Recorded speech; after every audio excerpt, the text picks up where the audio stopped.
Hello, everybody, and welcome to Dorks In Danger, the nerdy tabletop group where my friends and I play nerdy tabletop games. Woo! Woo! Wow. Oh, wow. I thought you said dirty tabletop games. Dirty tabletop. Oh. That's for the After Dark. That's the other stream. Anyway, we're gonna Patreon stream. That's Right? Excuse me. Excuse Bud me. is 17, so Wow. Oh. just saying. Uh-oh. Uh-oh, well. Oh dear. Either way, it's Dorks In Danger. Dorks In Danger. That's right. Dorks in danger. Why did it turn into Hello Boy at the end? Why not? Dorks in danger. Anyway, to recap last time. Previously, you had followed the trail from an ambush on the road through a dense set of woods and thickets which led you to the mouth of a large cave. Proceeding inside, you began to encounter groups of goblins, a pack of wolves that nearly shredded your young ranger Bud, a sudden flood that nearly claimed Rinn, though she held on just barely. You eventually found a battle with some goblins that bled over into a different cavern where you encountered a slightly crazed bugbear by the name of Clarg. You dispatched his wolf dog Ripper, which sent him into a panic, leading him to try and retreat, and several other goblins did the same. You stopped Clarg from leaving with an excellent KO blow. And after a short rest, you interrogated him with a bit of bad cop, also bad cop. Oh yeah. Using the information that you gathered from that, you ventured further into the cave, discovering another goblin-filled cavern. The leader of this group, calling himself Ymik, was elated to see Clarg in such a state, and you arranged a prisoner exchange to take the human off the goblin's hands, whom you then came to know to be Sildar Hallwinter. Clarg, whom you had loosened the bonds of, quickly tried to murder Ymik, however the other 7 goblins jumped in and impaled him. Seeing an opportunity, Rinn approached and, in a rather surprisingly dark moment, incinerated the entire group and made some rather profound remarks.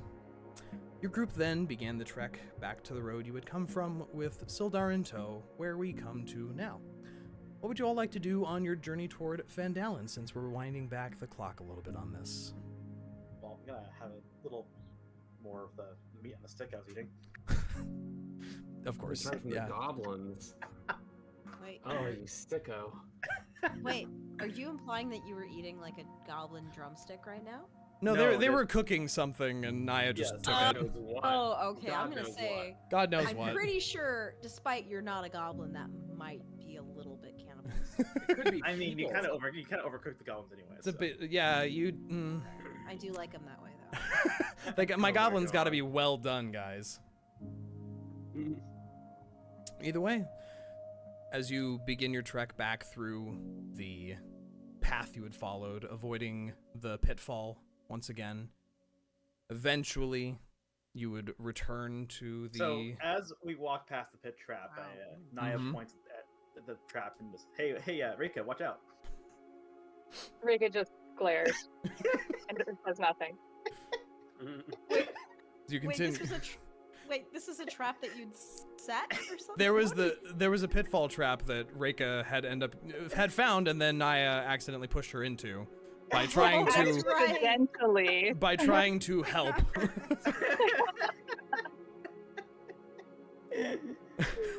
As you yeah, go ahead. Are we actually winding back the clock, or are we just Yeah, walking no, back we're to... we're winding back because when we had ended last session, you were like going into Phandalin, but I wanted to bring it back a little bit to open it up for everybody to kind of feel it out a little more. Yeah. Okay, so That's it. So if We you'd haven't like gotten the to, town yet. That's if the yeah, only thing that hasn't occurred. if you'd so- like to do something at a specific point, feel free. Yeah, if you want to do anything highly illegal before going back to town, Not now's your that, not chance. that. Now's your chance. Yeah. If there's someone you want to kill, or like, I don't know, like, just do it now in the woods. I mean, but we have our noble knight friend now. Yes, you do Yeah, have. speaking of, Yeah, that's exactly what I want to do is probably ask him some questions. sure, yeah.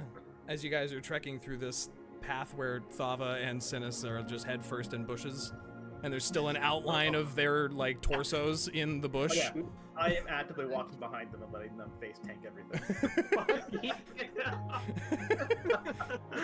Though, that does present the danger of, like, if Thava pushes a branch out of the way and it, like, whips you in the head afterwards. Never mind. You're right. That's a good idea. That's true. That shit hurts. I've been there. It does. It does. So, what's our knight friend's name again? Sildar Tildar. is what he introduced himself to you as. A And knight they- of the Lord's Alliance. We learned previously that they took Gundren, our beloved dwarf Correct. father, Dwarf father. castle, like keep thing. To a place that they had, excuse me, noted was called. Oh shoot! Why did I just lose the? No, lost the page. Cragmaw Castle. Cragmaw Castle. Thank you. Oh, thank you. All right. That sounds like something from Draken. Yeah, I kind of. Cragmaw, human. Human. Human. I smell human. You never know. Alright, so I'm. Oh, sorry. One more time for the knight's name. His name is Sildar Hallwinter. Sildar Hallwinter. Okay, Rinn is going to approach Sildar Hallwinter, Yep. and she's gonna say, so Pragmar Castle. Where is that exactly? Oh, well, I don't rightly know. I'm not necessarily privy to a lot of information on this area. Right. I guess we'll have to wait till we reach town then. I'm sure there will be someone who knows. So, oh, okay. I'll hold my questions for later. I have several. So at this point, Niah kind of falls back to where Sildar is walking and nudges him in the side and, hey, Night Dude, so why did Gundren take you with him? Well, he and I have known each other for quite a long time. Oh yeah? Yes, well, we've corresponded before, and his, trading business is somewhat well known throughout Waterdeep. At least those who need things moved. When I saw the opportunity to accompany him to Phandalin, I took the opportunity. Admittedly, I do have ulterior motives, but my first goal was to get your friend there safely. I am regretfully unable to do so. It does pain me, and I do apologize, but I do plan to make it right. So Niah's bobbing her head along as he's explaining, and well, as long as Gundren's alive, yeah, all's forgiven. Are you threatening me, young one? Oh no. See, if I was threatening you, I have one.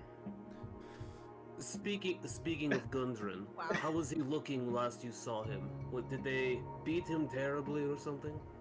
They did knock him out repeatedly, but I think that was mainly just more for transportation purposes.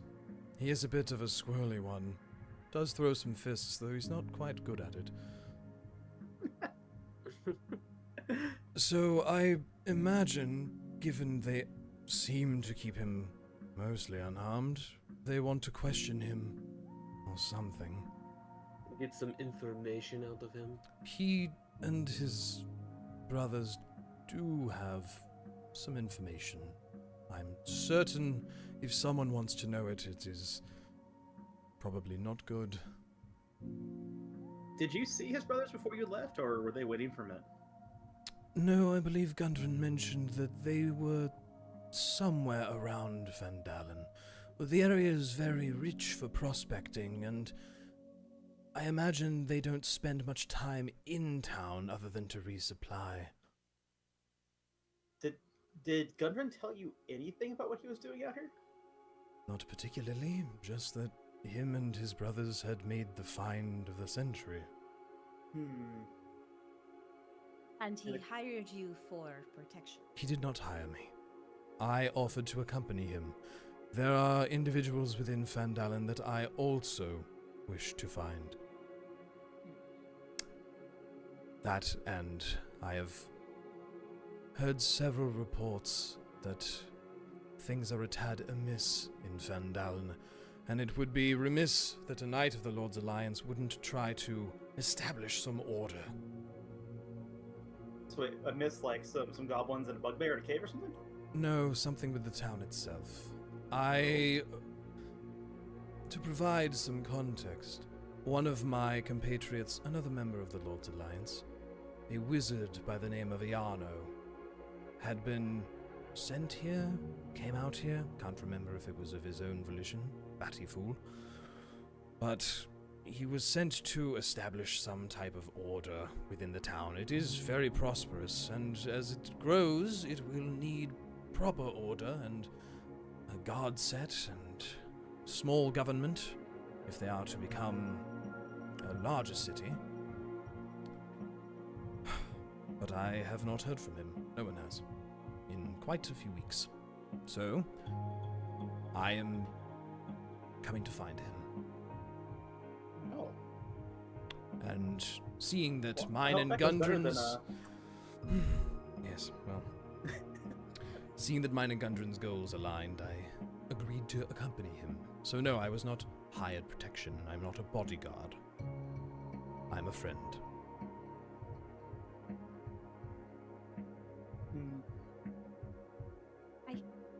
Forgive me. I find it kind of weird that Gundren would come out all this way and not hire some kind of a detail to make sure he's safe on the road. If you know what I mean. It seems a little unwise. Sure. Perhaps he didn't trust most folk. I think you've hit the nail upon the head there, tall one, yes. The whole thing is meant to be quite secretive. If they have truly found this Wave Echo cave, it is something of legend. Something which treasure hunters and prospecting miners and no-do-gooders alike have been looking for centuries. If they have found this, it is... Well, suffice to say, you could become the richest person in the area if you had found something that monumental. I would like to roll insight. Sure. With a 16. Yeah. He seems extremely genuine. Okay.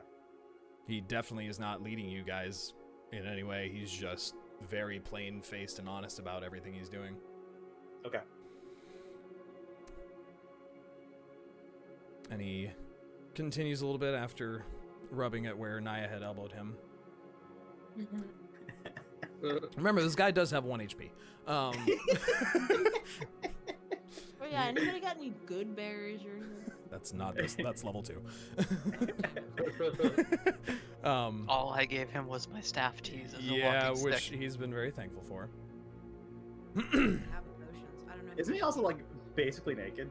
He's got like undergarments and that's about it. But he's not walking like he's perturbed by it.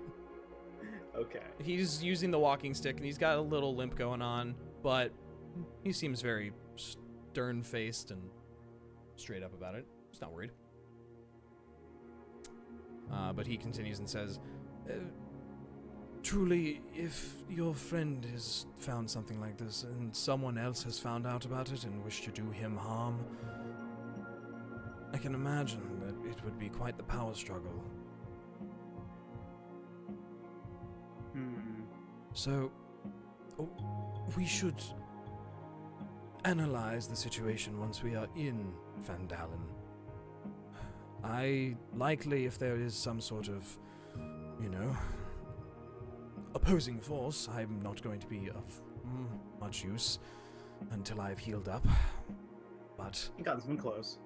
yes, well, hopefully the inn there will have a set of clothes that I can borrow.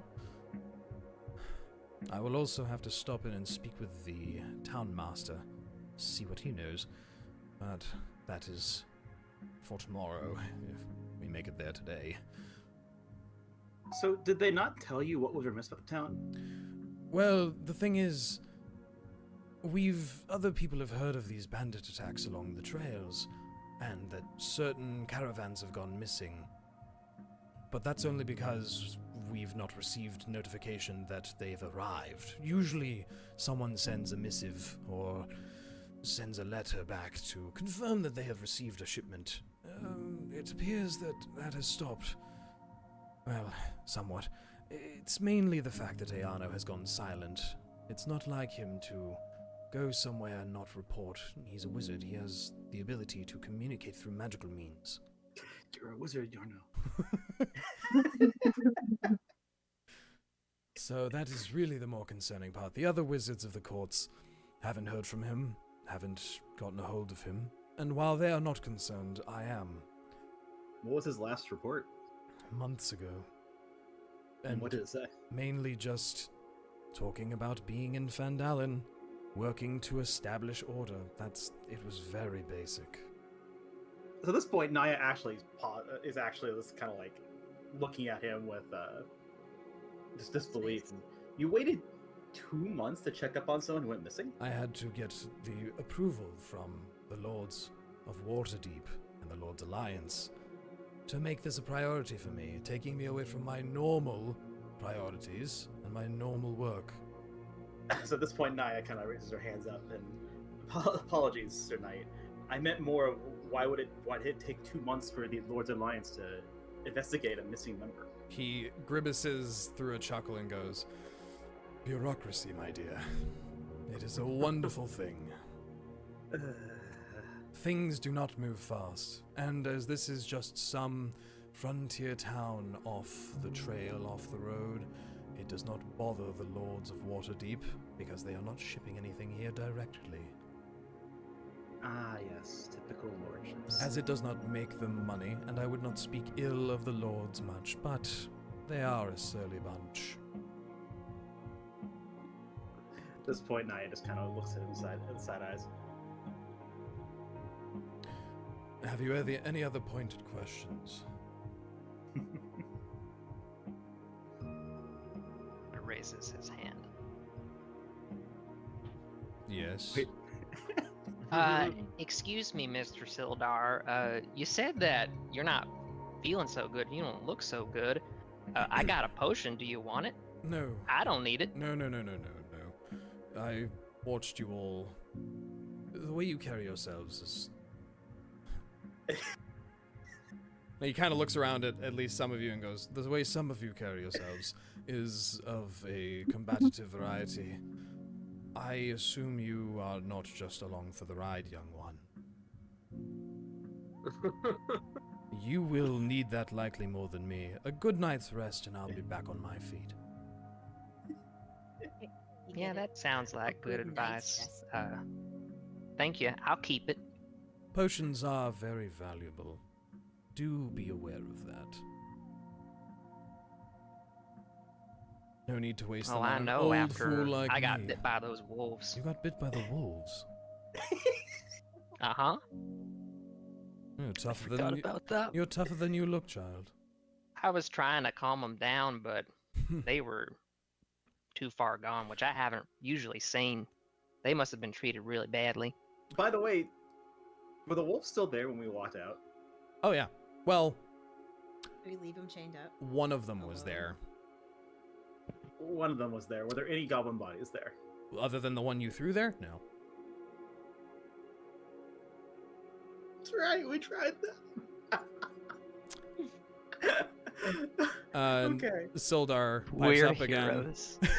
Sildar pipes up again and goes, from what I do recall, studying a few things, certain goblin groups will use wolves as mounts, so perhaps that's what they were in training for, well, if you can call it training.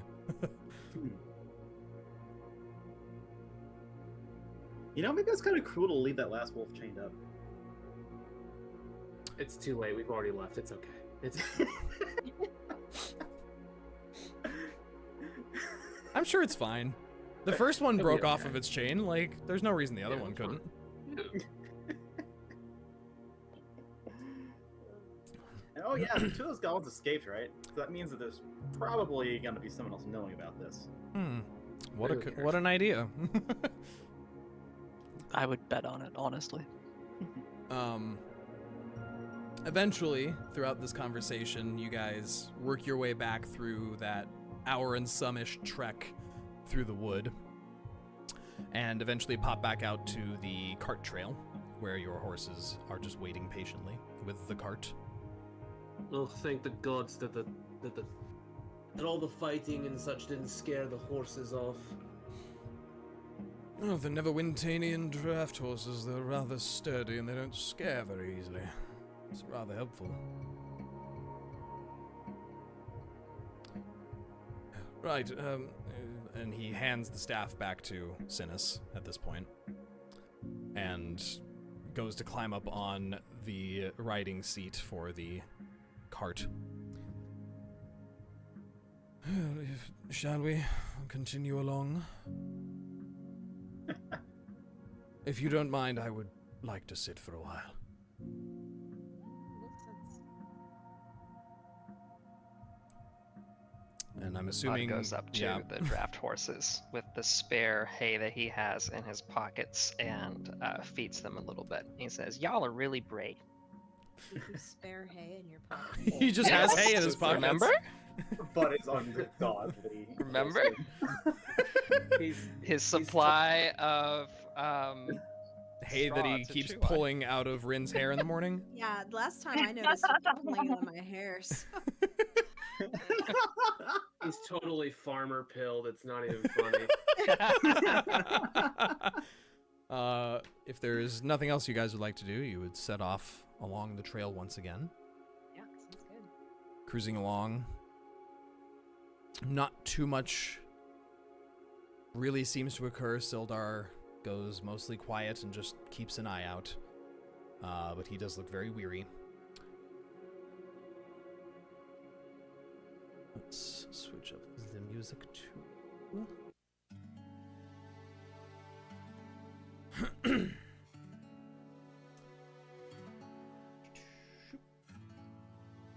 I like your little hand-drawn markings. Oh, what, my little dot dot dot dot dot? Yeah, I was like, I should probably mark on the map where this was. Might be helpful, so that you know. Oh my god. Yeah, so, you know, you guys are cruising along here or so. Okay. As you go along, nothing else happens throughout the journey, and unless there's anything else you guys would like to do before you reach the town of Phandalin, that is where we will move to next. Anybody want to talk about what happened next? Possibility. There's a lot of things that happened. Niah has no real need to talk about what happened. Oh yeah, wow, what a surprise. Yeah, I have no qualms, so I'm good as well. But, you know, I think Thava will kind of like walk up to Bud though. Oh no. So, hey, what? It's fine. It's just, you know. Oh no, the cold Russian dragon mom is gonna walk over to Bud. Yes. The wholesome baby boy, who is driving the cart, by the way. Bud is the one driving. Pretty sure guess- Thava's still tall. You are He's tall enough to be enough, like he's probably at just, like his standing. elbow level, basically. Yeah. So, Bud, right? It. Actually, have they met before this? Like, other than like casual meetings? Briefly. Like, we haven't done any jobs together aside from this one, right? It's unlikely that Gundren so would yeah, have paired you two together. Alright, so, Bud, is it right?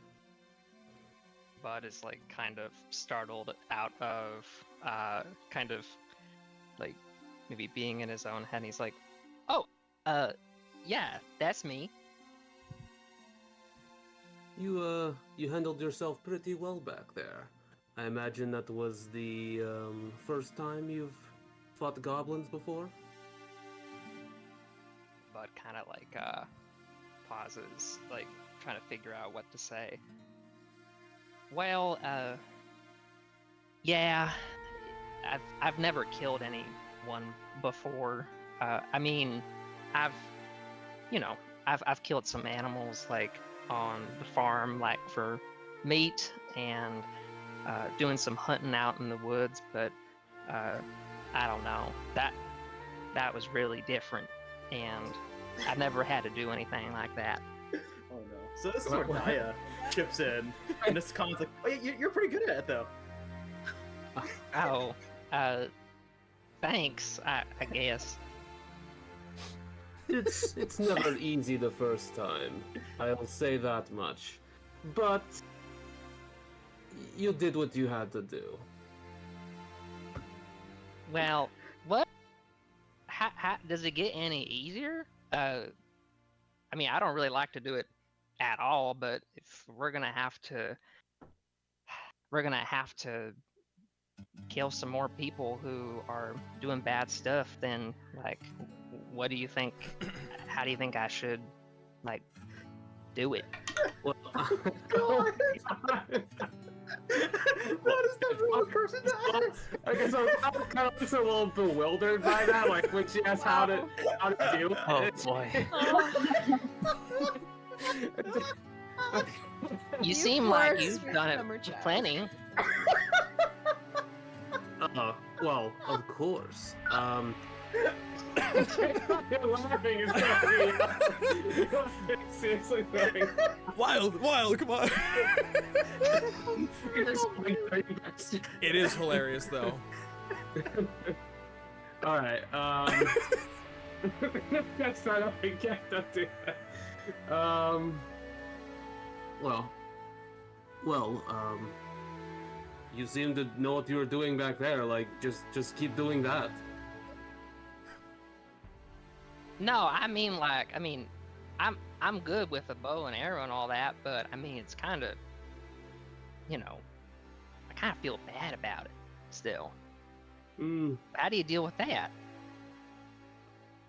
Well, I suppose everyone deals with it a little differently, but the way I like to see it is that at the end of the day, they were going to try and kill you. It was either you or them. So you did what you had to do. Yeah, I guess mainly I kind of approached it as like I'm protecting my friends, so I suppose I'll keep that in mind too. See, there you go. That's a good way to look at it. Well, She kinda- thanks. And she kind of reaches over and just kind of like pats his shoulder, sort of. But, if you ever want to learn how to, use a sword a little bit better, since you seem to know what you're doing with a bow, just let me know. I'm more than happy to show you. I do got a scythe. Wait, he has a scythe? Yeah, he used a sickle. Did he? Oh, I'm sorry. Yeah. A sickle. It's slightly different. Yes. Yeah. Like a pop. A scythe? No, would like be a hand very sickle. Well, he probably has used No. a scythe before, because. Oh yeah, no, he's absolutely probably to yeah. cull grain and things like that. But he has a sickle. Yes, he carries a sickle. Did he use that at all during Yes. the? Oh, maybe I just didn't notice it. He, That's fine. I think the only think time you really I- got to use it was against the wolf. Yeah, Okay. like just before Yeah. it pounced on Bud. Yep. Yeah. Okay. I will say, Rinn is very noticeably far intentionally away from this conversation happening. Oh, She is walking really far away from you guys. What the fuck is up with that? I actually know that does draw another question though. 1 second. Oh, and but actually, you know what? Never mind. I'm not gonna ask that question yet. We'll leave that for later. You can have this later as a treat. Yeah. I think that's it then. Just want to make sure he's doing okay. Anybody else want a heart-to-heart on the way to Phandalin? Thanks for checking in, Thava. You want a hug? She just kind of looks at him and is like, I think I'll pass. I Thanks. just want y'all to know Alright. that I just heard Rinn cackling, but it didn't get through the Oh Discord. no, my high-pitched cackling isn't making it in. You gotta uncrisp to cackle. What if I uncrisp to cackle? Then you're gonna deal with my talk bubble lighting up when I'm not saying you nothing. just gotta re-crisp afterwards. I can't predict those one-liners from Bud. I just know, can't. they're so good. They're such bangers. Oh no. I'm so sorry, no. Bud. Oh god, that is so wholesome. Do you want a hug? No. Oh. Oh god, sorry. I've got a few bangers in me. I've been told I'm pretty based. Wow. Not kidding. Based upon well, no, wait. Based upon what? Yeah, based on what? Sildar leaning over, like, what? What do you what? Based upon what? I'm not sure what you mean. You ever heard of based and cringe, Sildar? Oh my God. These must be the 14th century generation terms I'm not quite used to. Oh my god, what do they? You guys gotta remember, Consumers. Bud is 17. And so. Sildar is Oh, 51. fuck. Oh my god, it's a zoomer and a boomer. Bud has a TikTok account. No! No! We could explain it all to him, but it would probably take at least a fortnight. Oh Some time, it's god. okay. Hold on, I'm gonna start making my tally list of things. Hold on. You're dying. Wyld is dying. Okay. If there's nothing else anyone would like to Joke about? go over, Okay. you continue along. The horses clopping their way down the semi-rough trail. And finally, after several hours, the sun beginning to set, probably an hour or so away from dusk at best, the rutted track emerges from a wooded hillside, and you catch your first glimpses of the town of Phandalin. The town consists of 40 or 50 simple log buildings, some built on old fieldstone foundations, more old ruins, crumbling stone walls covered with ivy and briars, surround the newer houses and shops, showing how this must have been a much larger town in centuries past. Most of the newer buildings are set on the sides of the cart track, which widens into a muddy main street of sorts as it climbs toward a ruined manor house on a hillside in the east side of town. As you approach, even from this distance, you can see children playing on the large town green, and townsfolk tending to chores or running errands at shops all about the place. And Sildar, seeing this place, does seem like his shoulders slump a bit and he seems a tad bit more at ease.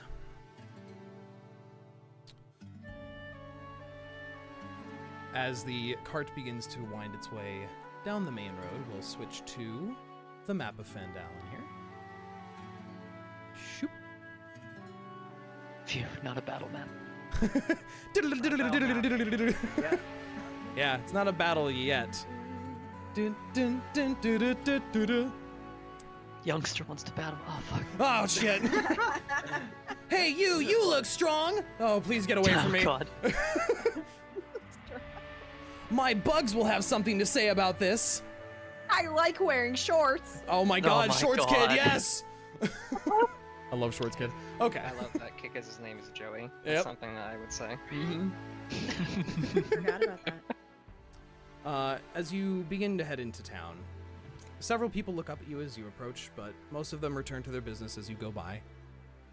You do approach from the north side here. You can see this ping.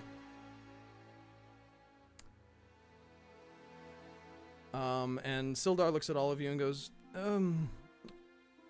I will depart from you here. I would assume that this cart was meant for a destination. I'll head to the inn in town. It's apparently rather quaint. I believe it's that two-story building there, and he points at this building here that's just along toward the center, this gray shingled building. You should all look for lodgings there, probably, or if you prefer to not be in town, I'm sure you could find a good place to camp around here. Though I'm not sure how safe that is. At this point, Niah just turns to Rinn with the biggest grin and just says, "Oh, I'm sure there's a nice field for you to sleep in now here, Rinn." Wow. Well, that came out of nowhere, Niah. Are you gonna be this antagonistic the whole time? I don't know. Are you gonna keep pouring ale down my back? Thought. Look. Oh, go ahead. Sorry. Is this gonna keep going on like this forever, or are we gonna settle this like men? Reyka just raises an eyebrow, looking at them quarreling, and says, "What's wrong with sleeping in a field? I don't understand." She's right, you know. I like sleeping in the fields, especially like the hay bales. They're really comfortable. I find grass rather soothing. Yeah, you got the right idea, Reyka. Look, she said it to get under my skin. Rinn is just like eyeing you, just. Don't get into too much trouble here. We have a job to do after all. In fact, we've actually got 2 jobs at this point. And at this point, Sildar climbs down from the cart, a little uneasily, but rights himself and seems a little bit more steady on his feet, and he gives you all a very courteous nod and goes, "Until we meet again, my friends, please do seek me out at the inn. I'm going to go find some clothes and arrange for some lodging. For myself. Have a good evening." And he begins slowly walking. And a lot of people do look at him like, this guy has no clothes on and is just like power striding into the middle of town. All dignified. Yeah, he's got his chin slightly tilted up, and he does have somewhat long-ish white hair that's a bit balding on top, but he's very proud of himself, clearly, and carries himself with what you might expect a knight of many years of experience to do. Did he ever say anything about the reward? I don't recall. Nope. Not the slightest. And several of you, as you are coming into town, it is not hard for you to notice, but this first building that you walk by has a sign on the front of it which says Barthen's Provisions and Supplies. That's exactly what I was going to ask about. And Sildar has basically disembarked from you guys for the moment. Alright. The music was like perfect.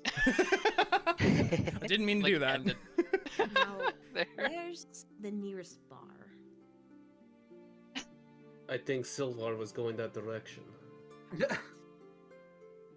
gonna head in that direction. I appreciate that Rinn's like, fuck finishing my job, I'm going to the bar. Since you guys were, Wait. you were hired to deliver this whole cart of things to Barthen's Provisions. Oh, that's right.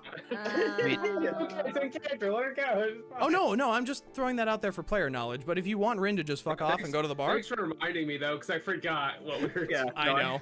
Same, We've I also actually- found the stolen goods, and I'm sure somebody here needs to know about that. That would be the second job that we've kind of found ourselves. Which, by the way, did we take the gold? Is that a thing that everyone took? Because I didn't put it on my sheet yet, because I wasn't sure. The gold from the chest in Clark's place? Yes, That because we were. that seemed to be different than all the other stuff, so that might have been his personal stash. So you guys did take that. Well, wait. So let me double check. In the party notes, is that the one that Deriaz wrote down? The Clark fight loot then? Yes. Oh, so that in there is fine. We can take Yes, that. that's all for you guys to split, which Yeah, he I already already has. sorted that out. Yeah. Okay, So so put the stuff in the parentheses. yeah, I'll put that in my sheet then. Thanks. Just want to make sure. Did I add those? I'm not sure. Okay, so we're delivering goods, and there was some stolen? The Yeah. the boxes, Clark's- barrels, and crates that you found in Clark's little domain there were all marked with the same symbol. So Yeah, and there was a chest in there that had like gold and silver in it, which is we're assuming was a part of that shipment. So I was asking whether or not we took that because it'd technically be stealing the shipment. Right. It's part of it. well, the chest that you found that stuff in did not have that mark on it. Okay. Yeah. So yeah. So Somebody what would you like to official do? here is gonna need to know about that though. Yeah. We can at least start with getting rid of this cart for now though, so we don't have to keep watching it. There should be a headsman in the town somewhere. That's fair. I think given the circumstances, Rinn's probably just gonna stay with the group. Okay. Like, oh, I guess. I guess. She wasn't that pissed off at night. Mildly pissed off at Niah. She's just not gonna take your shit. If you guys keep going at it, Thava will grab both of you and slam your heads together. And step walk out. She's got the strength to do it. I wouldn't test her. Yeah. I mean, that's considering how much Niah weighs and how strong she is. Yeah. That's Yeah, not yeah. Anyway, Who started it? what would you like to do? Walk into the place. All right. Yeah, let's drop it off. Go find the store owner. So, as you enter, the door swings open with a creak. It's immediately obvious that this is the de facto general store in this town. The walls are lined with racks and shelves of various equipment, and you see a lean, older-looking human male with graying hair and suntanned skin, brown eyes that regard you as you enter. He's about 5'9", and he gives you a wave with some very clearly calloused hands, and a smile. And he begins dusting off his hands on his tan apron as he comes out from behind the counter, slightly hunched in his posture, and goes, hello there, new faces. What can I do for you? And Niah hits him with finger guns and asks, "Are you the store owner?" Yes, my name is Elmar Barthen. Wonderful to make your acquaintance. Do you need anything? Actually, it's more. We have something for you. Delivery from Oh, from Neverwinter? Yes. Oh, wonderful. Yes. Under Thistle, come, you've work to do. And he yells out, and you hear a set of footsteps come running from a side room. And popping out through a door, you see a younger fellow, probably in his teens, male human, sandy blonde hair, bright blue eyes, and a couple scars on his arms and face, wearing the equivalent of like pants and a tank top, like a no-sleeve tunic kind of thing. He looks young, full of excitement. He's about 5'3". That's Bud's height. The other one looks like she's in her early 20s. She's a female half-elf with bright white hair that's cut into a short bob and is naturally a bit curly. She has bright green eyes, about 5'6", and they both go, "Yeah, right away!" And without even asking or saying hello to you guys, they book it out the front door and begin disassembling everything that's on the back of that cart. Thava will go out there. Okay, wait. Thava will make sure that they're not taking her fucking chest. Thava's gonna be like, okay, don't. Yeah, so. You Thava, guiding them what's around. in the box? What's in the box? What's in the box? Don't ask any questions, okay? So you point out this large chest, and they go, yeah, sure, no problem. And just don't stand in the way, please. And they're just like hauling these boxes, and they're both very like thin-framed, lithe individuals, but they're like picking up these, the like barrels of salt pork together and just kind of like hup, like. Wow, nice. You said the half-elf girl was what, Thistle, 19? and she's Thistle. She's probably in her early 20s. And the other Rinn is innocently watching her lift things.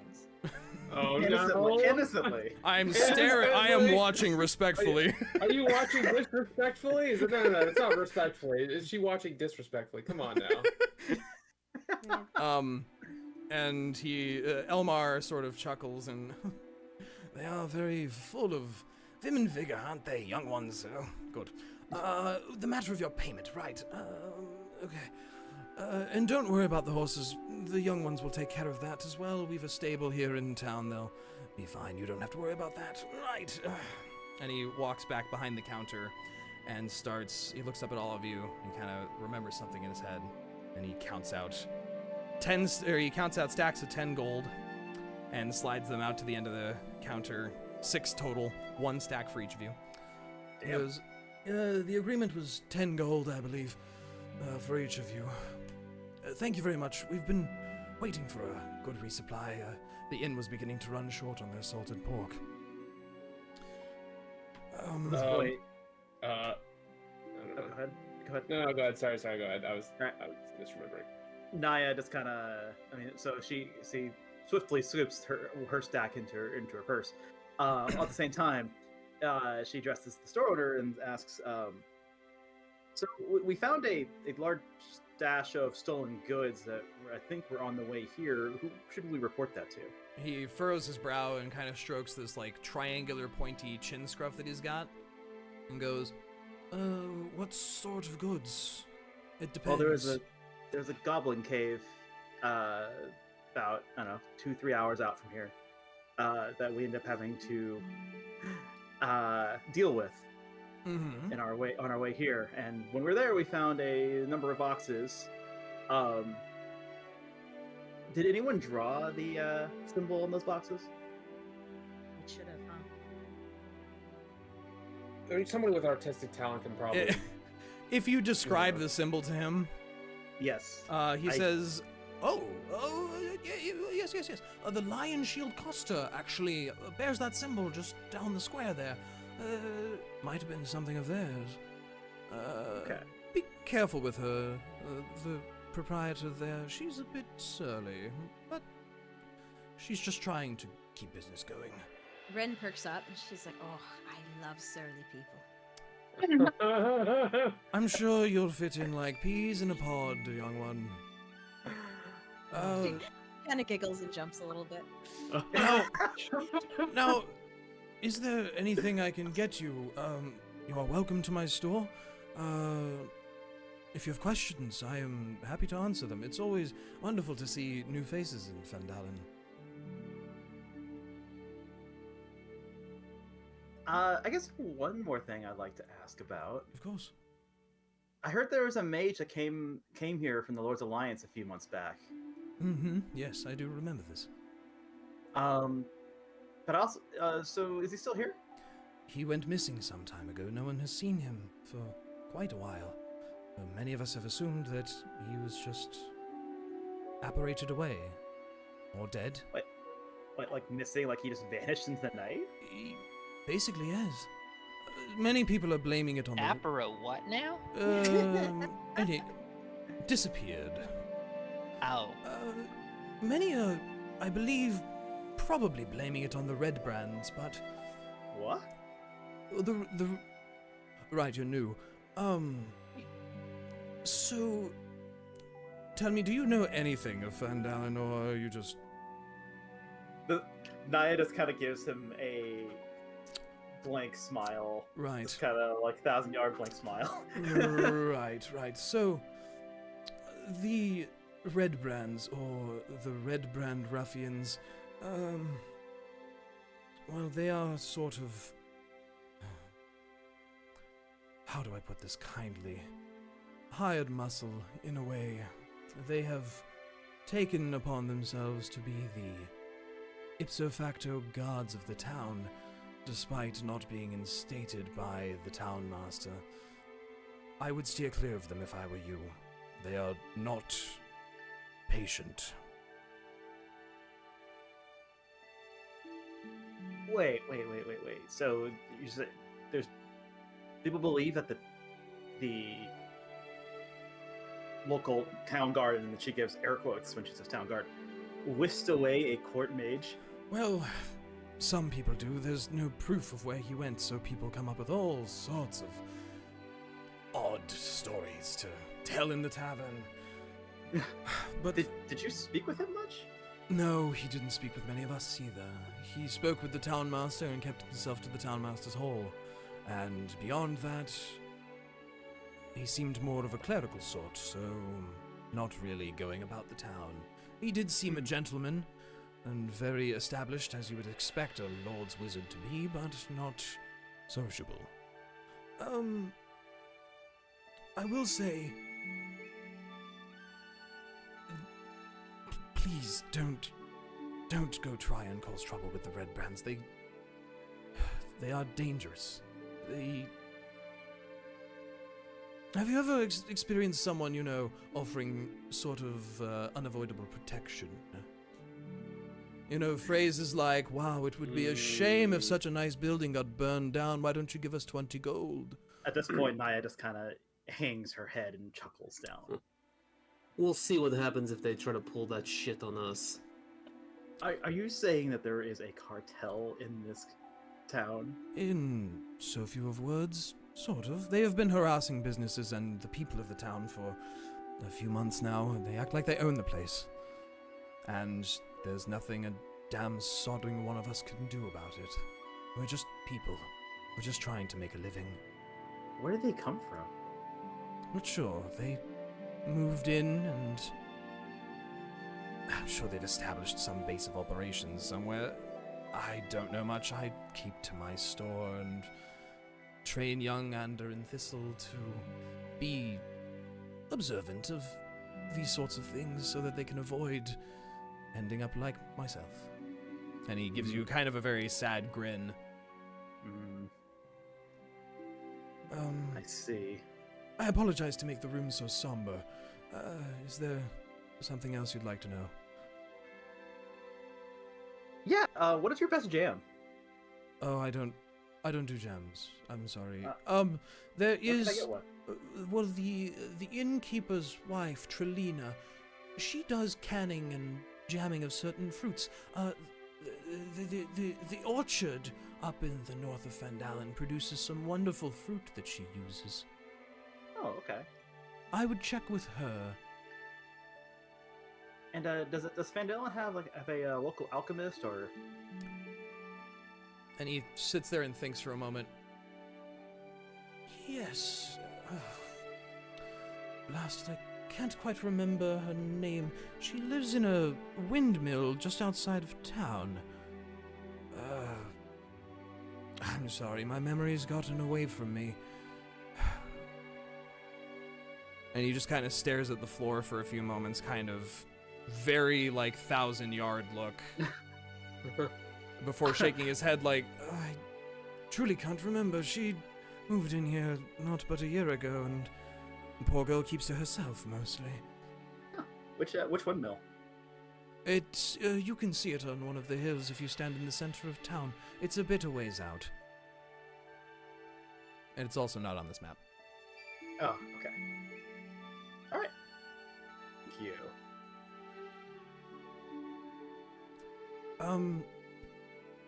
Yes. I have a question for you, actually. Yes, sure.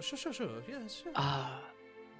We may be in need of finding Gundren's siblings to pass along some information about him from Neverwinter. Do you happen to know if they're still in town? Oh, you're speaking of the Rockseeker brothers, are you? Yeah, Oh. that would be the one. Yes. They... Oh, dear, when was the last time I saw them? Please do not tell me they are also missing. No, they're not missing. They don't reside in the town. They make camp in the mountains and hills. They come here every few weeks for supplies and generally use my store. How long ago was that last? It must have been at least 3 weeks now that they last resupplied. That is about the cycle they do. Every 10 days they show back up and equip up and head back out. So I'm expecting to hear from them any time now, honestly. But I couldn't tell you where they are. If you see them, point them in the direction of the tavern and say that some of their associates are waiting for them there. Absolutely, I will. What should I call your group? Oh God! Oh no! Don't do this to us! Oh, the group name. Got him.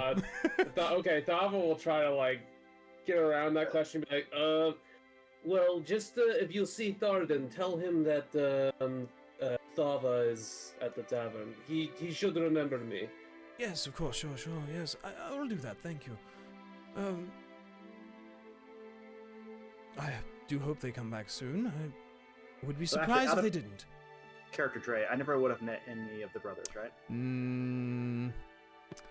In passing you might have, but not associated much. Never worked with them or... No. Tharden was not really...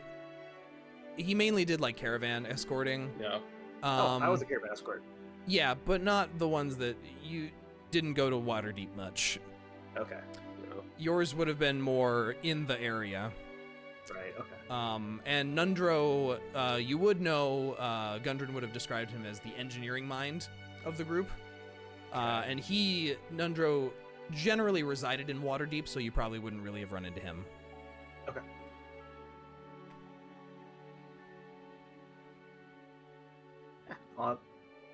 What Thava said is good enough, so. All right. And for your guys' reference, this store appears to have everything adventuring gear-wise that is 25 gold or less, but does not have armor and weapons. So throughout this, if you need stuff in the adventuring gear section of the PHB, this is where you'd get it. Oh, cool. Also, do we come in through the Miners Trail or the Tribal You Trail? came in from the Tribor Trail to the north. Okay, thanks. I wasn't sure. For some reason, I thought it was the south. Yep. And Elmar kind of claps his hands together and grins and goes, I do have to go tally up that shipment. If there's anything else you need, let me know. Otherwise, I will leave you to it. Niah just gives a jaunty wave. And he nods his head and shuffles back behind the counter and heads for a door on the back of the building there. So at this point, Niah just kind of signals to the group towards. Oh no, we should probably go talk to the. We need We to should- report the Stolen missing goods. goods. Yeah. Yeah. I didn't get the name of the place. The Lion I- Shield Coster is what Elmar Okay. had said. As we walk outside, Thava will take the chest and start carrying it with her. So, Mhm. And you guys notice that Ander and Thistle they've like stripped this cart of everything that was in it in like Nice work, just this kids. conversation. mm. Niah just kind of stops dead for a moment and just kind of gives the soft clap. They are not paying attention. They are running crazy around working. Christ. Niah just shakes her head and just keeps on going. So as you guys proceed out into town here, right across the road from Barthen's Provisions, you do notice what appears to be a smithy, with a blacksmith hammering away at something or other that you can see through one of the large windows with smoke pouring out of the chimneys atop it. Eyes emoji. Mm. Mm. Give me, everyone just as a group, give me a perception check. Okay. Okie dokie.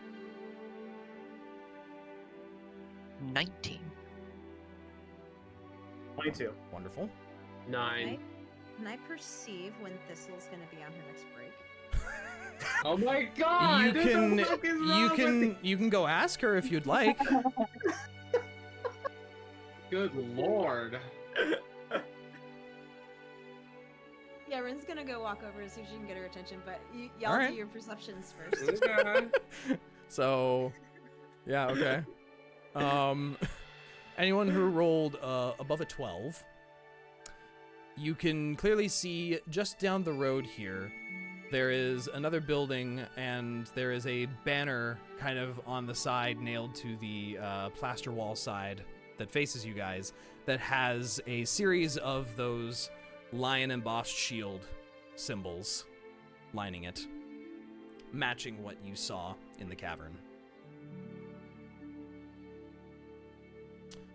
And Rinn, you noticed, hangs back and goes around the side of the shop where Thistle and Ander are currently unpacking and crowbarring open some boxes, and Elmar's just kind of watching. And what do you do to get her attention? What? Wow. I'm just gonna curious. Call her over. Yeah, I'm gonna call her over and be like, hey, you were the one who unloaded our cart, right? Yeah, hi. I'm kind of in the middle of, what's up?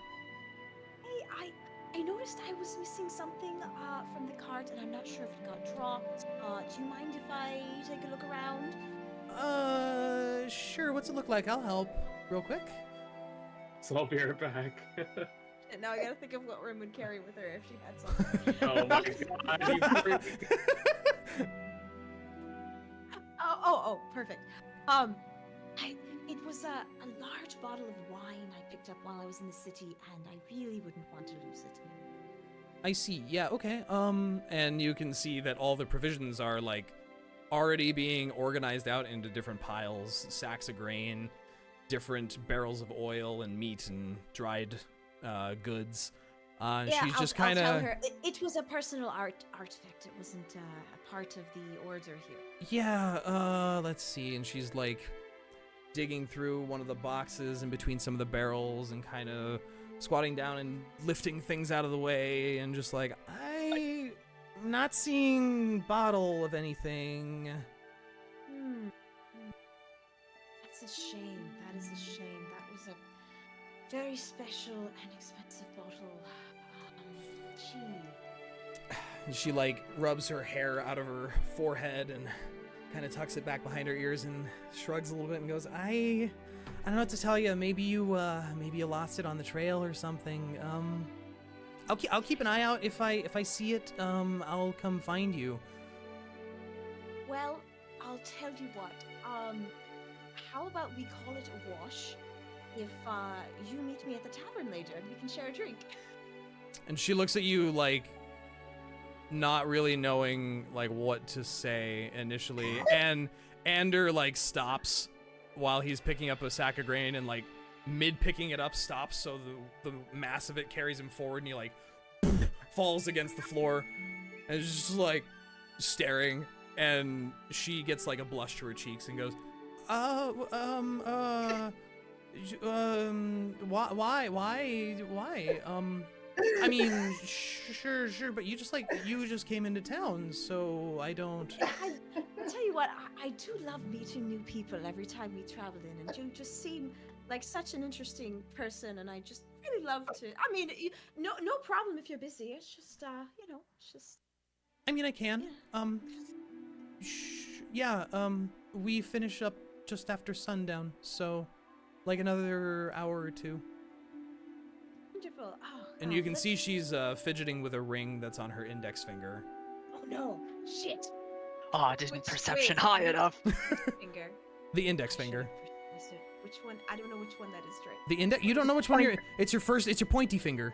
Oh, that's a pointy finger. Okay, that's not the. If you're danger worried finger. about the marriage finger, it's not that one. What? Got it. You know, if third, ring finger customs are the same in this world as in our world. One would assume. So yeah, she's just playing with like this silver ring around her finger, more in like a fidgety kind of nervousy way than anything else. Yeah. Okay. So Can I? What's the word? Can I insight that a little bit? Does she look sure, does she look perturbed, or does she look flattered? sure. I Roll return an what insight happened. check. What Rinn is happened? flirting with the young half elf lady. Yeah, we're trying. We're trying. I got a 16. 16? Okay. She just seems flustered and like she was not expecting that. So she is very caught off guard. That's all. But not in a way that's like, she's not cringing or anything. She's just like processing. Poor turkey. Yeah. So, and Rinn's gonna look at her. She's like, "Oh gosh, how rude of me." She reaches out her hand and she goes, "My name is Rinn." Nice to meet you. And she daintily, it reaches initially and then just like a much firmer handshake than you were expecting. Rinn goes, "Oh, you're so strong." I do kind of just lift stuff all day. That's kind of my day job, so. Did notice that. You're very good at it. Yeah, sorry about the calluses. Oh no, I like it. Right. And she turns and hoists the grain sack that Ander had fallen on, flips him on his ass, and like jogs inside with like a 30-pound grain sack on her shoulder. Wow, that was very quick, and she didn't tell me her name. Yeah, no, and Ander looking up at you, like resting back on his butt, like on his elbows, is like real smooth there. You better Arm just be. kinda You be shrugs her careful with shoulders. Thistle. You be careful with Thistle. She's fiery. And he Rinn's- like hops up on his feet and dusts his butt off. And When he says that, Rinn's ears kind of perk up, and like her nostrils do like a little bit of like a fire, just like a the smoky snort. Yeah. And Ander looks at that and And is just she- like,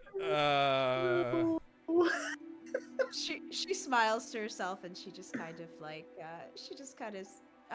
thanks for letting me know, and she turns around and just kind of clip-clops away. He gives you like this really meek thumbs up, but has this face of like, what the fuck was that? and goes back to doing his job. So, do we see any of this, or did we just see that You she meandered off? saw that she meandered off, but she was behind the building from you guys. Okay, got it. So, as Rinn comes clopping her way back towards you guys, you just kind of hear the She looks of her pretty running chipper. up. Yep. And I'm assuming you proceed towards the building that you've noted has the lion shields on it. Yeah. Yes. She So, approaches it with you guys, and she's like, "Oh, look at that!" sorry, I'm just getting over the fact that you've been in town for 5 minutes and are already flirting with the NPCs, and I That's just how love we it. do it. I love it. Remind me to pack a second water skin next time. In case someone gets thirsty again. Ooh. Hey, Rinn. Oh, dude. Who was that you were talking to, Rinn? Oh my god. Oh, it's just someone new. Thava will just pipe up real quick. Don't get too distracted. We are still here for a job. Well, what's a job without a little, 10-minute break, 30-minute break here? Gotta. We're not rest in the up. union. Wow. Wow. Niah just flips back around, walking backwards, pointing finger guns at Thava. Just not with that attitude. As you approach the building, hanging above the front door of this modest trading post is a sign shaped like a wooden shield with a blue lion painted on it, and the door is slightly ajar. As you enter, you see it's kind of empty feeling. There's a lot of empty racks and sort of tea mannequins where you would expect armor and swords to be hanging, but a lot of it's empty. It looks pretty bereft. There's a woman behind the counter in the back of the establishment who, as you come in, is just like glaring at you. Just So Niah just walks right up with the biggest grin on her face. you see a human woman. You would guess in her mid-30s, with brown hair done back on her back in a very long braided ponytail. She has brown eyes, fair features. She's wearing a simple outfit consisting of a tan tunic and brown trousers, which is very just a workery sort of outfit. And she regards you as you approach, and she goes, "Hi, welcome to the Lion Shield Coster. What do you want?" Rinn's gonna lean over to Reyka and go, "I think she's the surly one." Do you say that? Do you say that quietly? Yes. Okay. I'm just checking. Just checking. Reyka just looks confused. So Niah once again gave the finger guns. Says, my friends and I are here to solve your stock issue. How did you know about my stock issue? Are you part of the Red Brands? Are you part of the bandits that took my shit? No, but I couldn't know that they actually did take it. No, we found it in a cave. In a cave. Yeah. You're gonna have to try a little harder to, convince me than that. Like, really? My last Yeah. shipment was lost on the road and probably destroyed. Okay? Nope, it was taken by goblins and a psychotic bugbear. Make a persuasion check. She just looks incredulous at you. No one believes me when I tell the truth. She is also just drumming her fingernails on the oak table, just. 13. Okay. I had also made the suggestion of trying to find something small to bring back to put on the cart, so that way we have proof that we have found. Mhm. Would there have been something that I could have grabbed? Um, Because I know a lot of it was barrels and chests. And we had a full cart. you could have probably grabbed either some of the wrappings on the barrels, which are that blue lion shield wrapping, to kind of denote. It's like a tabard almost that you would wrap around barrels and such to denote what store it's for or what shipping company it's with. Can Can I make a suggestion? Sure. Oh, So, is it possible there might have been some kind of like shipping manifest, like a piece of paper that basically describes what's being sent and what's, all that sort of stuff? You guys didn't really dig through all the boxes Okay, that that's much. fair. You opened That's like fair. one, and That's fair. Rinn took a shield. But that's yeah, about I it. was. He did. Oh, that's I was- right. I took a Rinn shield. stole a shield. Is she out of Which- person right now? Which, yeah, actually, good question. Rinn, where have you been keeping that shield? Wouldn't you like to know? Yes, I would actually. Wouldn't you like to know, Weather Boy? She's got like a side slung backpack that it barely fits, and like she probably would have tied it onto the outside of it. Anyone who has sight on that can see that there is a blue lion painted on the center of that shield. Okay, well I will grab it and hand it over as proof. And really hope that I can keep it, but we'll see how that goes. Make either Niah advantage or Rinn a separate persuasion check. Oh, persuasion to see if I can keep it. No, to No. just prove that you guys aren't the ones who stole it in the first place. I shall persuade. Please do. That's a 23. Nice. Chief. Oh my god. Okay. She kind of takes the shield out of your hands and looks at it and looks it over, kind of taps on it, and kind of looks at each of you for at least 10 seconds, like searching your faces. Yeah, Niah is still just smiling all. And she's got like this, like her brows are down furrowed, even like you can't tell if she's like angry eyebrowing you right now or that's just her normal face. Rinn's gonna look a side-eye at Niah and then also do the same toothy grin. Okay. Interesting. Yeah, alright. Well, this does look like ours. It's definitely the right symbol. You haven't painted this on in a hurry. It looks right. Looks like it was done with the press. Do people try to get you over on something like this a lot? There are constant bandit attacks in this area. This is not the most, I don't know if you noticed, civilized part of the Sword Coast. Oh, I haven't noticed. Yeah, great, cool. So now that you know, welcome to the Lion Shield Coster. Thanks for the information. You said it's in a cave where? Do you have, like, She goes digging underneath her, under the counter there and tosses a couple things and goes, where the fuck did I just put that? I just had it. Oh, that's right. And you see she goes over to a wall, and with a knife sticking through it, there is what looks like a trade route map. Okay. And she pulls it off and pulls the knife out. It looks like it's got probably 9 other holes from maybe thrown knives, you might guess. And she sets it on the table and just looks at you expectantly. And it is practically the same map, a much more focused map, but it shows from further south near Waterdeep and a bunch of dotted lines trailing up toward where you guys are now. May I use my Outlander background with an excellent memory for maps and geography and can always recall the general layout of terrain, settlements, and other features around you to pinpoint somewhat specifically where it is?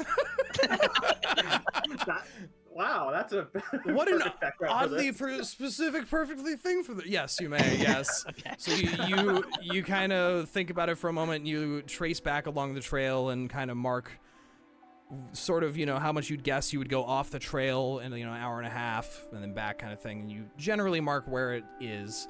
And she goes, "Huh. All right. Well, interesting. All right. Cool. I will send a guy over there. Check it out. You said it was a cave of goblins. Was. Well, Niah the just gives me a gun. goblins- Okay, Was. cool. Because I was gonna charge. Problem. I was gonna ask you guys for money to recover my shit from a cave full of goblins. But if you've taken care of it, We didn't put it there, no, ma'am. no. Look, I get it. I'm just trying to run a business here, and sending expendable people into a goblin den is not what I would call good business. So yeah, I'll send a guy to check out your statement. If it checks out, pay you guys like 40 gold. Because if I'm being honest, this shop would go under in approximately 2.5 weeks if I didn't receive that shipment. And I don't want to go back to Yartar I have no interest in living in a fucking river city anymore. And while this isn't much better, it isn't, fishy all the time. I cannot stand the smell of fish. So at this point, Niah just puts her hands together and just is nodding her head. I know, it gets everywhere. Yeah, it gets like in your clothes. It gets in your skin. It never goes away. No, I think I think it's my mind, but I can still smell it in my fingernails. Yeah. It makes me so angry. There's a particular scent, the mix of fish and sweat, that just sticks to everything. Yeah, and that's what the entirety of Yartar smells like. I understand everything now. Well, thanks, I guess.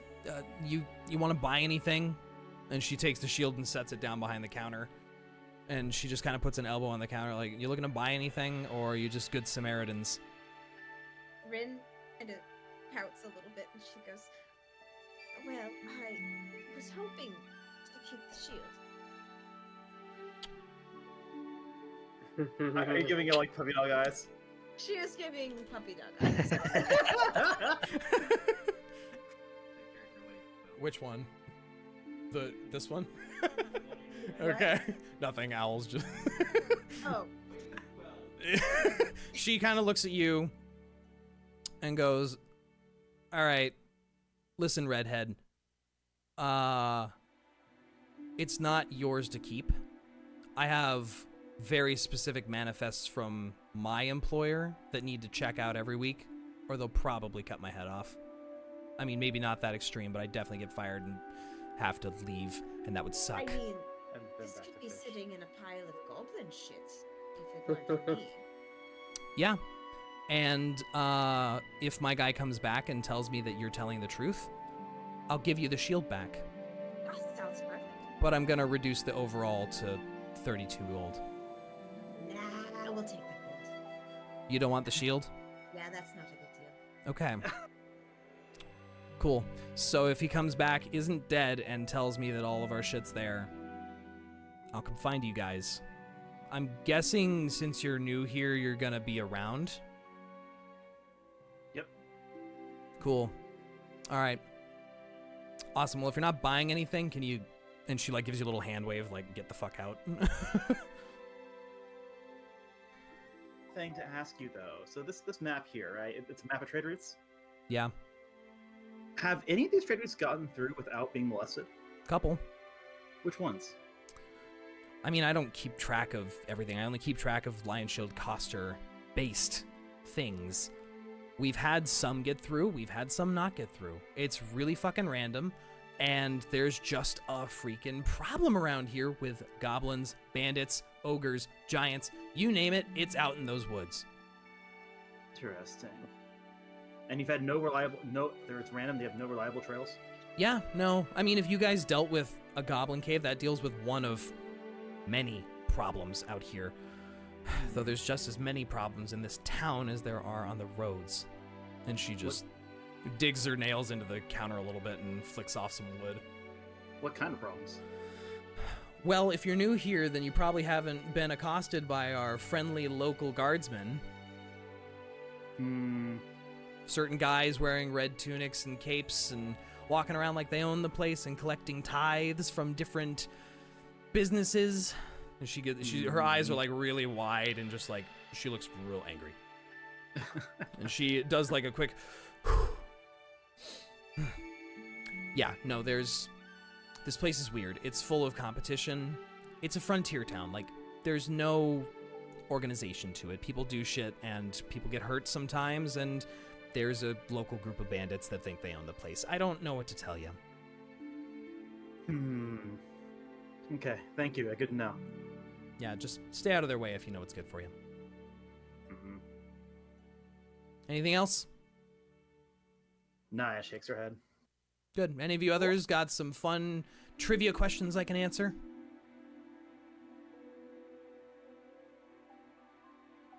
All right, cool. All right. Then get out.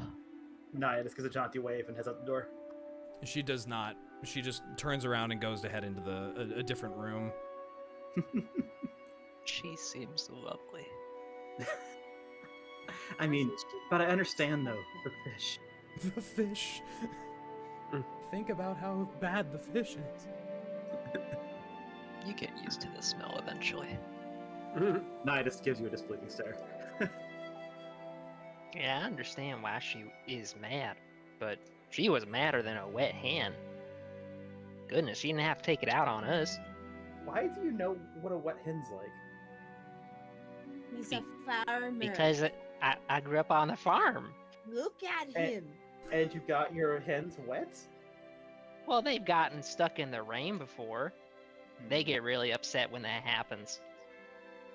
Bud, you're a strange one, I'll say that much. I've been told that before.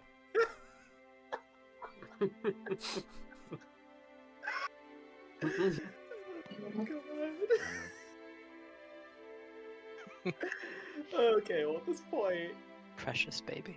Niah gestures are off towards the end that Sildar went to.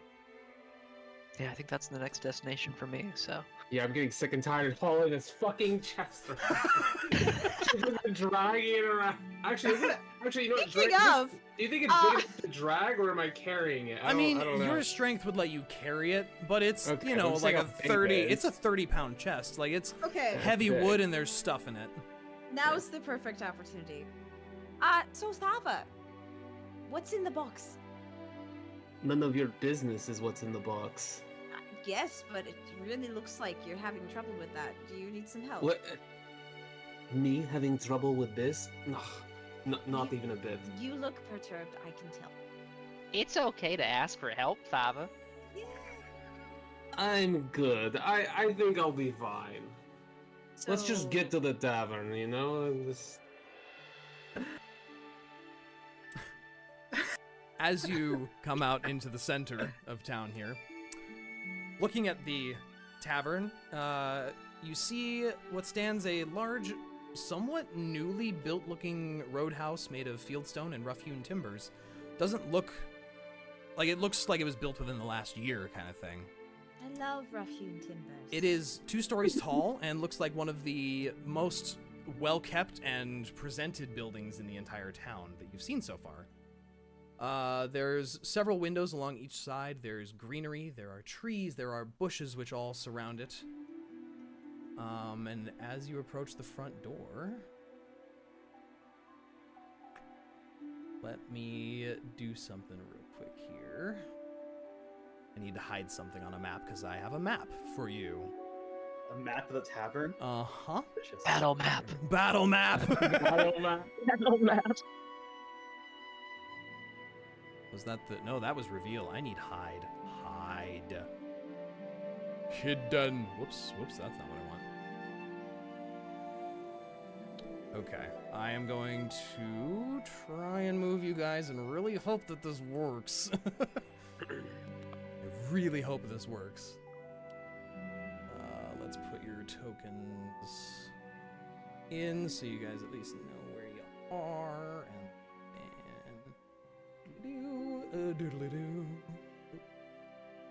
And let me know when we go to this next screen if you guys can control your tokens or not. As we transition. Oh boy. What am I looking at? This is legit a battle map. What the fuck? It'll make more sense when you go inside. The dynamic lighting is being very goofy to me.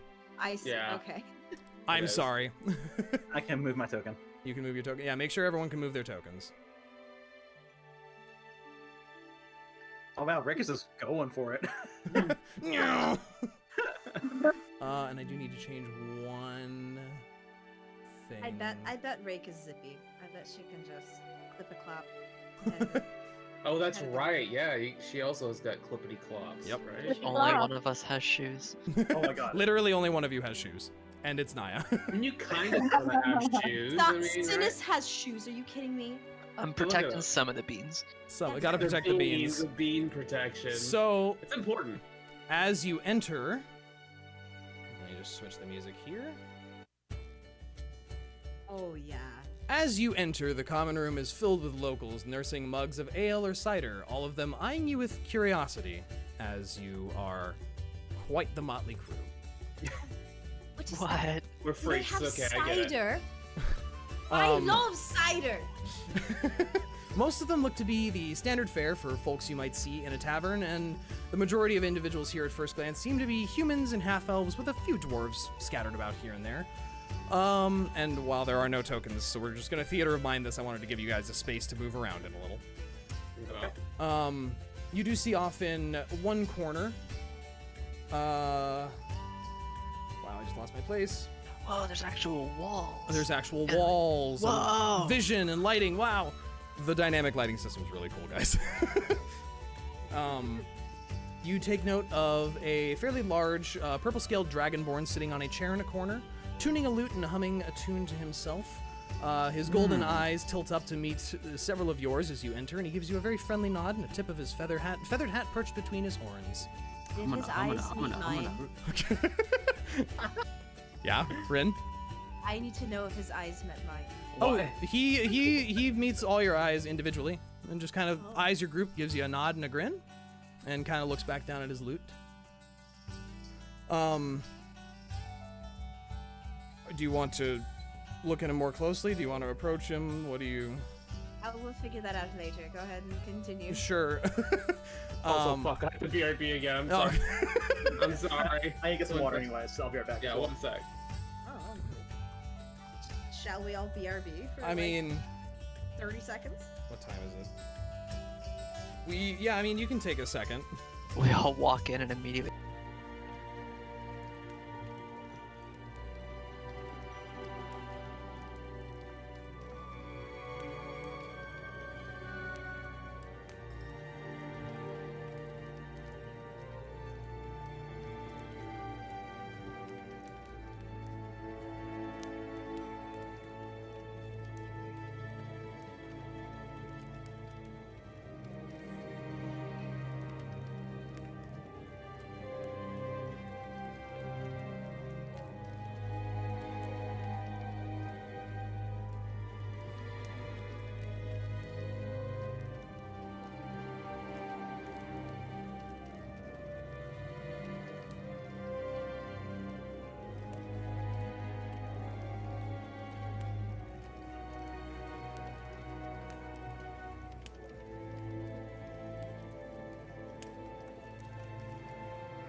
Welcome back. Now we may continue. Thank you. Okay, Oh, sorry yes, about yeah. that. Now the What? party can begin. Now the party can begin. And thus Okay. the music Okay. continues. And thus the music picks up again the moment everyone is back. Anyway, welcome back. Okay, so, you notice this. Why purple- is there a big black bear on the floor? It's a bearskin rug. That's kind I of love it. weird. You, as you enter, you see a shorter, young-looking human standing behind the bar at the west end of the room. Kind of waves at you to catch your attention. What would you like to do? I'm gonna get some ciders. Okay, so you go proceed up to the bar. I proceed up to the bar Wonderful. with a pep in my step. Tap in the step. And I just look very friendly. And as I ask the bartender what kind of ciders they have, Rinn is like halfway leaning over the bar, like she's about to go back there and get it herself a little bit. And he kind of comes in front of you and puts his hands on the bar and goes, hey miss, step back a little bit for me, just a sec, please, if you wouldn't mind. And She's not like actually leaning over the bar, she's Yeah. just like very excited. you see a somewhat short human male, young looking, red hair with a curled mustache, fairly nice clothes, button down, suspenders, trousers. He looks very well to do. He's got a light tan apron on. He's a hipster. That's what you're trying to say. Kinda. He's a mixologist. That's what he tells his friends. So you're saying he's Koba? Yes. I couldn't see Koba in suspenders though. I could. Fair. He goes, hey, welcome to the Stonehill Inn and Tavern. My name's Toblin. What can I get you? Cider? What do you like? Do you like apple? Like, what flavor? Like, there's a lot. Well, don't those ciders have apple? Well, yeah, but we've got, like, an orange cider. We've got a couple different ones, actually. Go on. It's... I mean, yeah, it's mainly apple, orange, and, like, a lemon weird one that the guy at the orchard's experimenting with. So it's, like, it's all locally sourced, though. So, you know, just pick it, and I'll pour it. I'll take that one, the last one. The lemony thing? Taking an app. You'll take an apple cider? All just right, like comes out of nowhere to Rinn's left. yeah. And he expertly kind of scoops down and one finger per tankard kind of slides them out and goes back and pulls a couple bottles off the rack and thoop, thoop, and pours a solid pour of cider for each of you guys. And he goes, all right, that'll be, what's this price? Oh, yeah, 1 silver each. Great. Here you go. Thanks. You guys are new in town. I could tell. Colorful bunch. Yeah, we just rolled in. Really? Delivered a shipment and fought some goblins. Really? Well, I gotta know your names. Like, you guys, this sounds really interesting. I gotta know. My name's Bud. Nice to meet you, bud. I'm Toblin. Toblin Stonehill. Nice to meet you, Toblin Stonehill. I'm the owner of this place. Greetings, It's a Toblin. nice My place name's you got Reyka. here. Reyka, good to meet you. Synas gives a little wave and just quietly says, Synas. Got it, big guy. Synas, no problem. Yeah, you want anything to drink? I'm good for now, thank you, though. Or eat or anything? We got food. My wife's a great cook. Food I Rinn- could be tempted for. Rinn turns around and look at Synas and says, his wife's a great cook. You know what? Surprise me. All right. Trelina. Surprise the guy. Trelina. Okay. He just shouts, and you hear like a laugh from the back up in the northern side behind this door. Yeah, food, drink for you guys. Find a seat. There's some seating. It's kind of busy. Work's starting to get off. Sun's going down, so inn gets kind of busy now. You know, next hour or so. You got good timing. So Niah kind of somewhat leans over the counter and kind of looks at him. So we were supposed to meet the Rockseeker brothers here. And he like looks around a little bit and goes, "Okay, yeah, I don't see him. What's up?" Have they left a message at all? No. No, Gundren comes through here once in a while. He usually stops for one of my ales and tells me it's not dwarven enough, and then leaves. But I haven't seen him in a while. I know his brothers come to town for supplies, but they don't really stick around, which is weird. Usually dwarves like to drink and party, but I'm not judging. Do you mind if I interject real quick if we're gonna be talking about story stuff with this guy? So Thava, when entering the tavern and seeing the bard, just kind of stands there for a moment, like holding the chest, just kind of staring a little bit, just kind of like surprised to like see a what are they called, gem dragonborn? Yeah, he is. So anyone who looks closer, you notice that his horns are crystals. They are amethyst crystals, and a couple parts of them seem to sort of orbit and float in place, and they kind of have a helical twist to them. That was the one that was singing. He's not singing, he's just humming quietly while tuning his lute. Oh. He's up in the northeastern corner of The ones whose eyes met mine. Indeed. And Thava, he just stares at you and kind of gives you a grin. Oh. So she kind of just keeps looking at him a little bit while she just slowly drags her chest and stuff over to the bar. You know. And then, oh, sorry, go ahead. No, you go ahead. As you come up, Toblin, while he's engaged with the others, kind of looks at you and goes, like, looks at you, looks at him, looks at you, and kind of smirks, and looks at you guys and goes, I think your friend found someone she likes. She kind of gets all stammered for a second. No, you listen here, okay? You listen here. And he just starts laughing, like, no, it's fine. I'm sorry. I don't mean to offend. I'm just making light of it, you know? Sorry. No, you should go talk to him. He's a pretty nice guy. He's been here for like a week. I will once we figure out the rooming situation. And she kind of points to her chest. She's all like, I need a place to put this. Yeah, you got some luggage. Cool. All right. I keep thinking the other kind of chest. I know. Oh my god.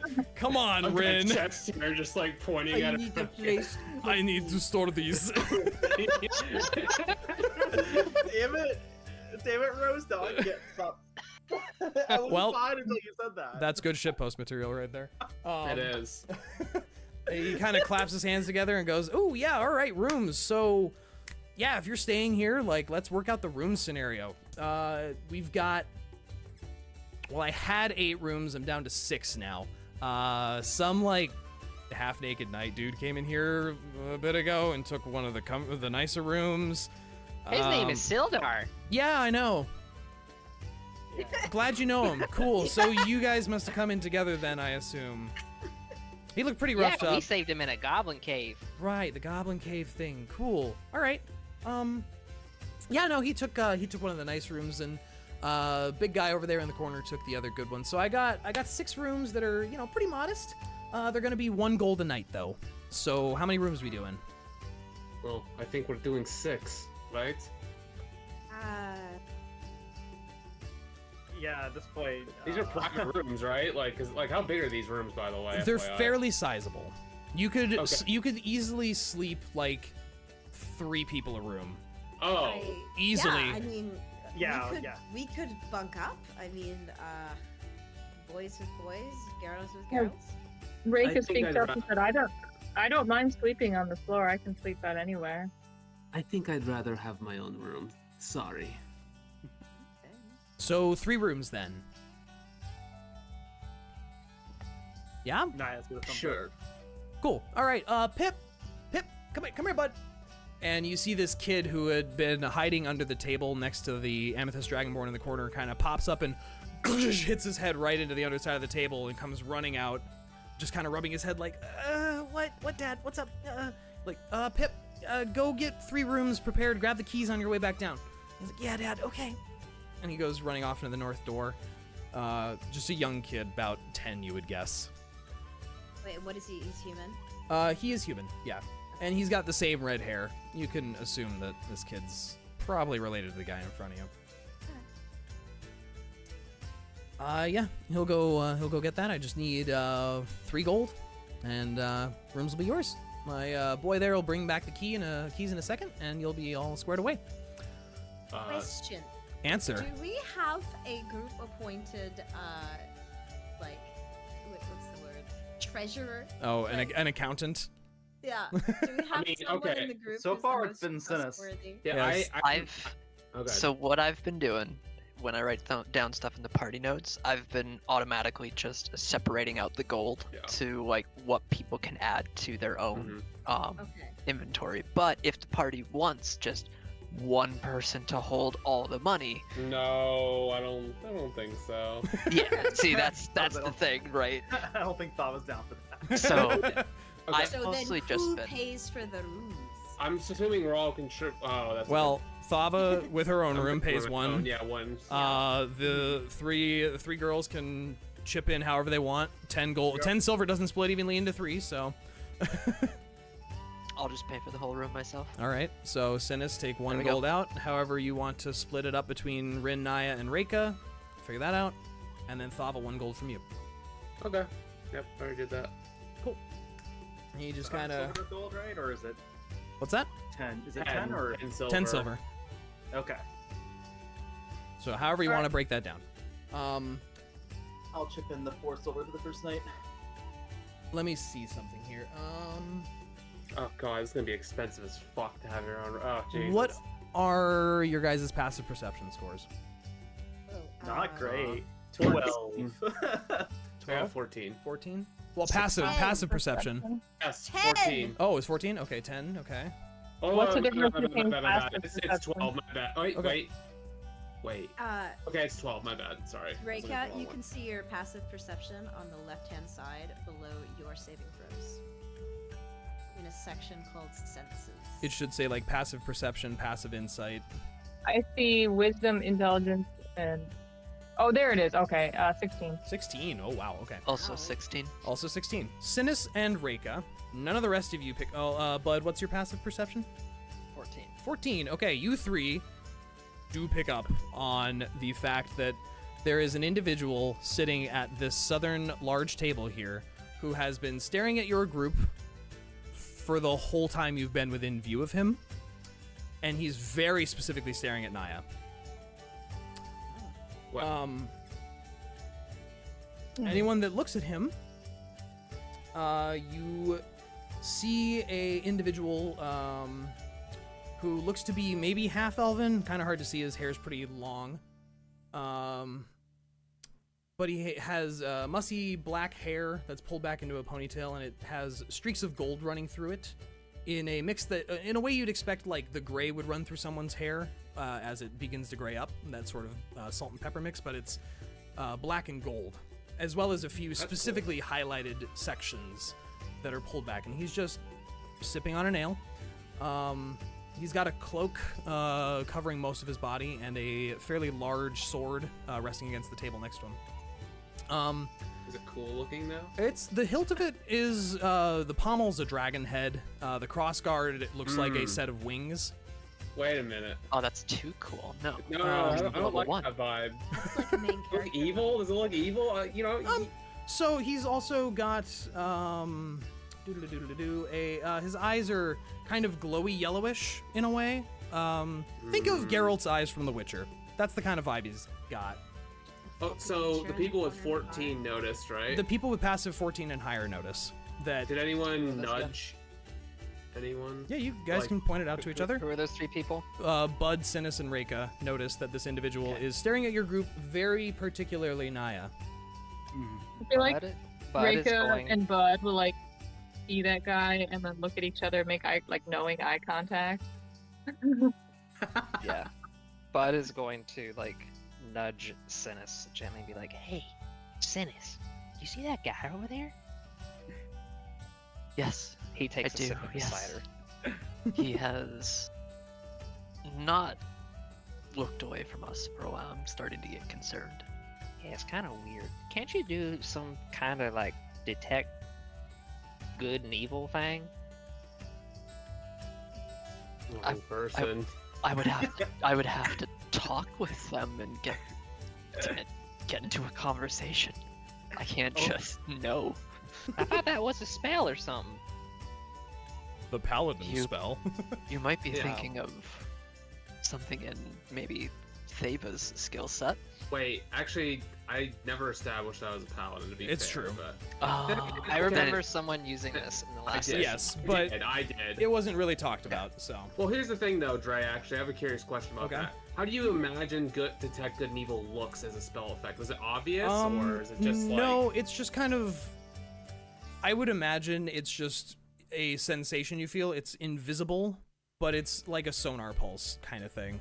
Is it a Okay. spell? It's a feature, technically. So there there's is no, a like- detect good and evil spell, but paladins have it as a Paladins. feature.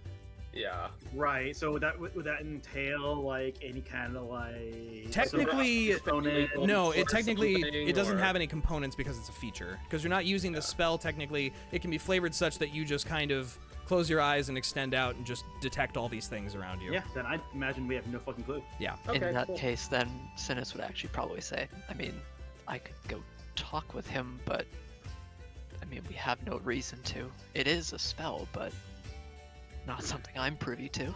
Also, how loudly are you guys Can I talking? hear you whispering? Yeah, I was gonna say, yeah. How He loud? is not the most subtle person, so I'm gonna look at Synas and I'm gonna say, well, he's staring at us. Go talk to him about it.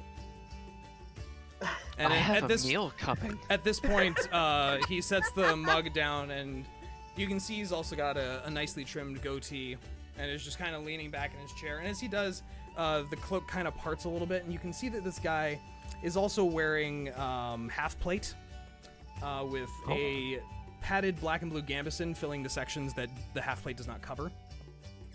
Okay. Yeah, and he's just kind of chilling, just watching you guys. Important question, is he wearing something like a red cloak or any kind of red Is there- brand on Is him? there any symbol or anything? Okay. Thava, you do see a symbol. Make a history check for me.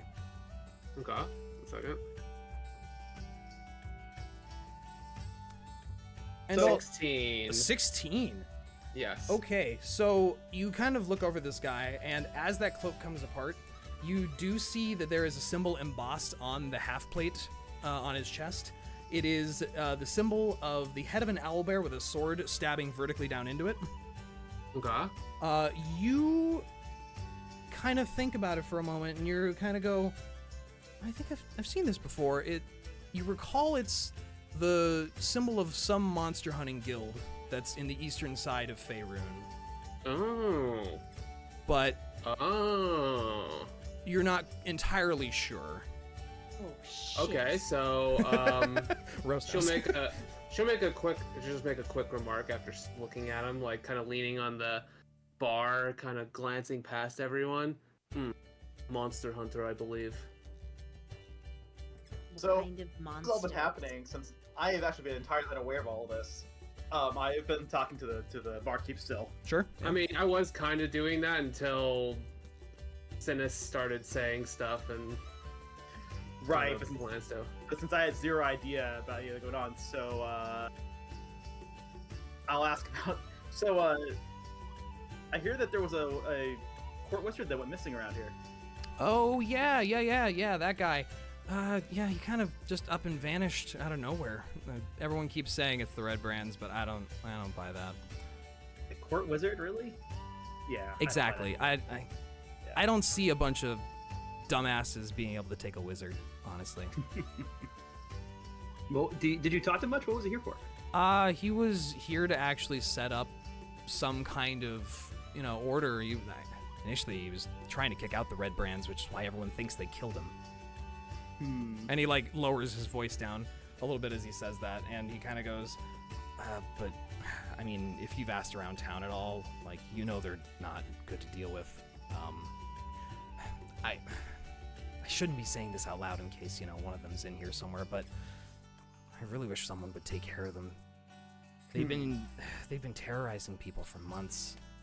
I tried to stand up to them one time, and they basically said, sit back down or we're gonna take your wife and kid. So, I kind of mind my teas around them. Yeah, I see that. So how long have they been here? Like 3 months at best. They kind of just showed up and started demanding money for protection, and when we asked from what, they said, well, it'll be us if you don't pay us, so what are we gonna do? And he just kind of goes wiping down the bar and looks toward the kitchen, off to where his kid had ran off to, and shakes his head a little bit. At this point, Niah kind of takes a look around the tavern to see if she sees any of the red brands around. Yeah, make a perception check.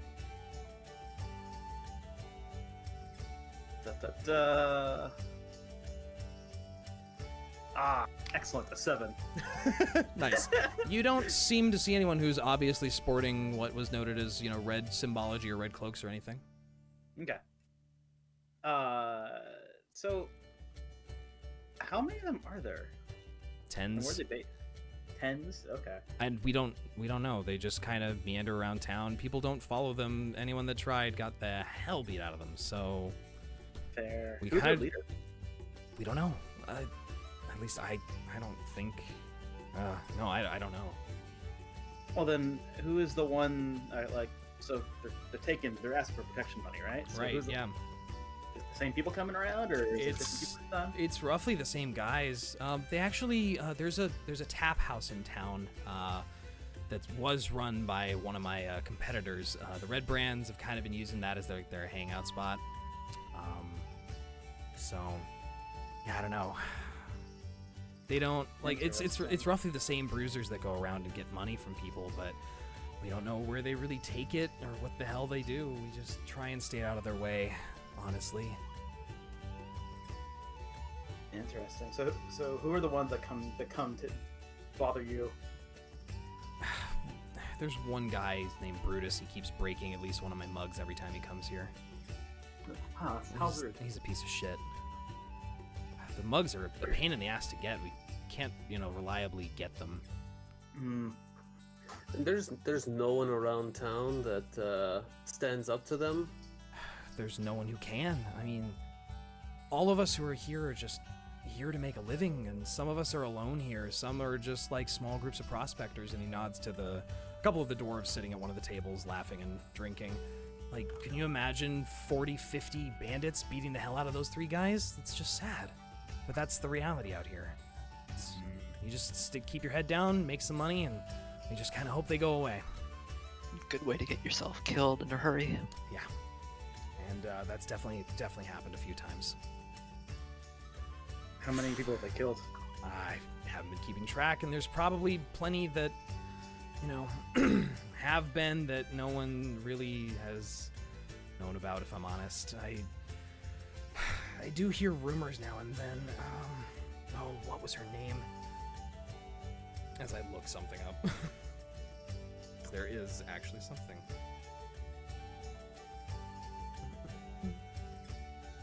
Oh yeah, there was a family that had their kids kidnapped by the Red Brands at one point in town. What's her name? Colleen, who kind of lives on the outskirts, probably would know more about that. Colleen? Colleen. Quelline. She's a wonderful lady. And she kind of takes care of the kids when they're a little wayward, if you get what I mean. Yeah, I get it. Yeah. So Niah kind of leans forward, and kind of whispers quietly, "Has anyone tried to message the local lords?" That was supposed to be the whole thing with the wizard. That was the point of that. Like, we saw that happening, and we sent out, a missive to Neverwinter, and then a wizard showed up saying he was from the Lord's Alliance, and we were really hoping something was gonna change, because that, and he clenches his fists. The town master, Harbin, doesn't do shit about them. He just bows his head and gives them money, and that fat pig just enjoys his... sorry, losing my temper. Politicians, useless as always. Well, yeah, and Harbin's the worst of them. He says he runs the town, but all he does is manage the money that comes in and out. That's it.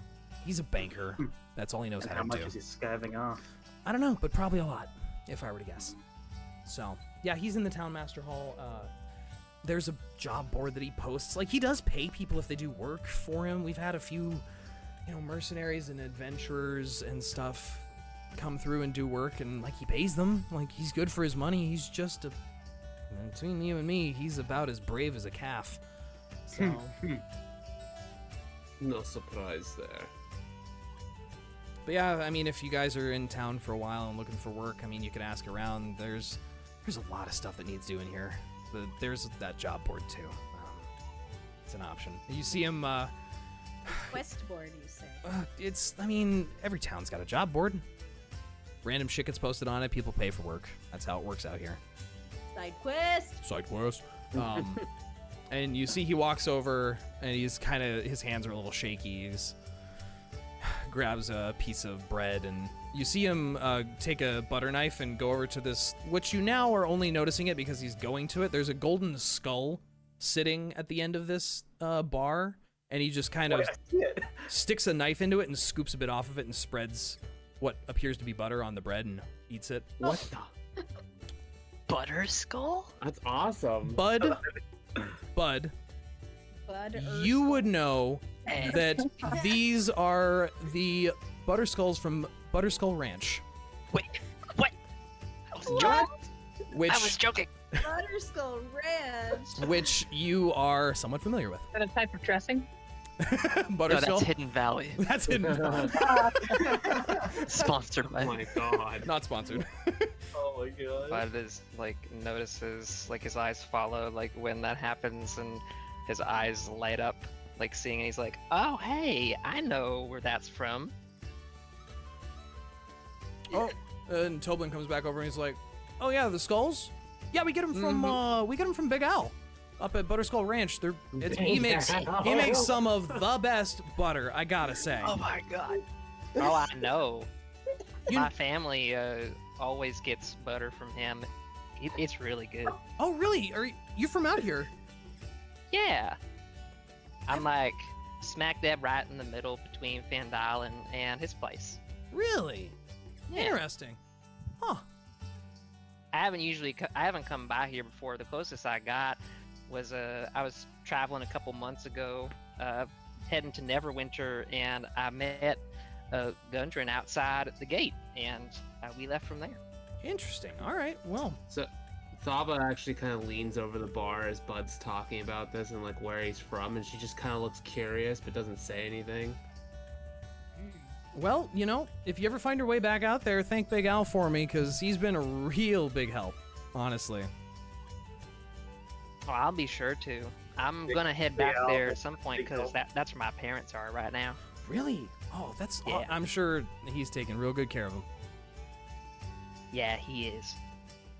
And about this time, the door to the north swings open, and you see a half-elven woman, very fair-skinned, definitely what anyone would consider beautiful, comes walking up, long sort of auburn hair, and she comes out, and Toblin looks at her and nods at the big cat man at the bar, whom she walks over and sets a platter of what kind of looks like just, fried potatoes and steaks. Yes. But arranged in almost like a bouquet in a way. Wow. At least her best approximation of she tried to make something out of it, and she kind of sets it down and puts her hands together and just silently grins at you and expectantly, as if do you need anything else? This is more than I expected. And she gives you a Thank grin. you. She gives you a grin and folds her hands against her chest and then against her lap as she goes walking back. Excuse me, ma'am. Mm-hmm. I'll have what he's having.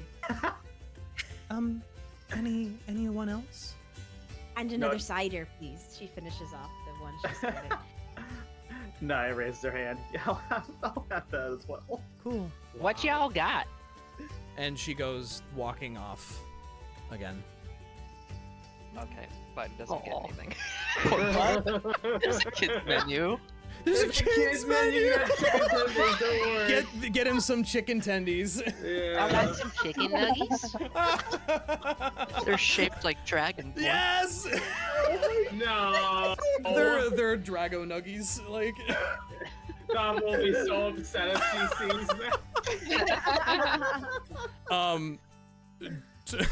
Toblin leans across and is like, "Does he need a kids menu? I mean, he's drinking, like Oh, drinking." peacefully. He's Oh, I an can adult. put away a lot. What you got on the menu? Well, Wait. Since when can you put away a lot? Have you seen me eat before when I'm hungry? Oh, sorry. I thought you were talking about ale. Well, that too, but he kind of goes, "Well, I Not mean, what I remember. pretty much anything we can make out of steer, sheep, goat. Trillina's been working on that actually specifically. It's kind of a nifty presentation sort of thing for a, spicing up meat and potatoes kind of thing. Guys get bored of just the pile of spuds and the pile of meat. So, she's putting some effort in. It's beautiful. yeah, that sounds nice. I'll have that. All right. Trillina, another one of those. And you don't hear anything from the kitchen, but you assume. At this point, Niah actually pulls up a chair and says, "Give me one of your orange ciders." And he goes through and pours Rinn another of the lemon ciders and pours you an orange cider and looks at Rinn like, "Did that taste good?" Like, I hate it, personally. I can't stand that. Too bitter. Rinn inches into Niah and says, "Who loves orange cider? Niah loves orange cider. Oh my god. Is it true?" Niah just stares at you blankly as she just slowly takes a sip of orange cider. Rinn whispers to herself, "I do. Thank you. Thank you. Thank you so much. Any of you who glance at the gentleman at the table, he is still staring.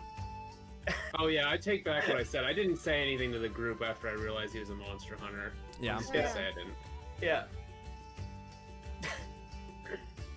Did you tell us that he was staring down Niah, or just He's that been he was looking at us? All of you can notice, like, when Niah wasn't up at the bar, now that several of you are obscuring his direct line of sight, he's not looking at her, but before he was like laser locked on her. Yeah. Hmm. Did Niah notice? No. No. This entire Okay. time she has not noticed. Rinn's gonna come over to Niah, and she's been on the know, and she's gonna elbow her. And hard. Yeah. Niah just kind of just. That guy in the corner's been eyeing you down all night. Do you know who he is? I like to surreptitiously look back and see who she's talking about. You see this individual wearing half plate, golden eyes looking at you, the golden flecked, golden strands in his hair. And he, now that you specifically have looked at him, he kind of gives you a nod. Oh. Oh. I posted you a question, right? Oh, okay. Shit. Private questions for the DM. Also, you two setting aside, do we hear you guys talking? Or you just kind of pulled yourself away to have a little, like, Kind of one-on-one? whispering, but I'm not really Okay. trying to hide it from you guys. Okay, fair enough. Just curious. Okay. Yeah, Niah just kind of gives a confused nod of her head and turns back to her food and cider. And he kind of looks down at his ale and shuffles a little bit in his seat, reaches up and undoes his cloak and sets it down on the chair next to him. Because I'm assuming Oh, no. the eyes, the sword, the symbol mean nothing to me, right? You don't know. Yeah. Okay. Okay. Wait, does the guy look like he's about to come over? No, he's just hanging out. Okay, He does okay. seem as if he's kind of, like, he glances at you. He's very interested in you guys. He's kind of got that, like, waiting for you guys to initiate the conversation Yeah. kind of thing.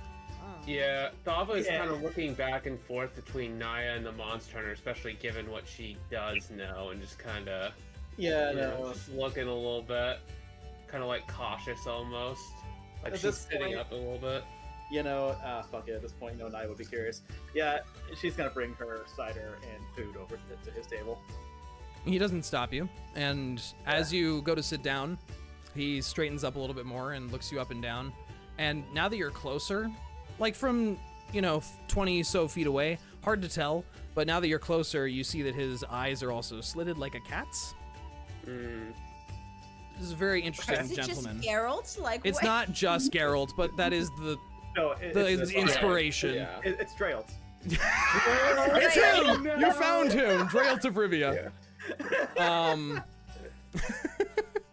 Now that you're closer, you do see the symbol. It doesn't really mean much to you. He kind of straightens up and goes, "Evening. What's up? Haven't seen you around here." Just arrived. Interesting. And you see, like, keeps looking you up and down. Like, he's just very confused and trying to figure something out. Wait, where in the tavern are you standing and talking to this guy? So, South. Niah would be here. Yeah. Thava is just staring at that guy in the conversation, kind of like, yeah. Now that you're Rinn is closer, sitting right here, watching very intently and Sure. sipping her cider. Rinn, as you sit down there, there's like 3 other farmers, like in the other chairs, I ignore them. that like go, howdy, miss. All right. I go, shh, shh, shh. I'm trying to hear this. Yeah, all right. Calm your fucking horses down. Ooh, some women. She crosses her legs and continues who sipping is her this? cider. Just some old farmer. Niah, now that you're closer, you kind of also see that the armor he wears is very unique. It's half plate that like transitions to like these leather folds down the leg kind of thing. It's just a very interesting, complex combination of armors. You also see that he has a set of scars, like vertical claw scars that go from the upper right of his forehead vertically down the cheek on the same side. You see the same symbol, though it does not mean much to you. And you also see that he's got a couple of silver stud piercings in one of his slightly pointed ears. And he just calmly regards you and goes, "Well, I'm not going to be rude.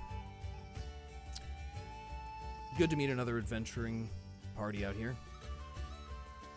Yeah, what brings you out here? Well, work, mostly.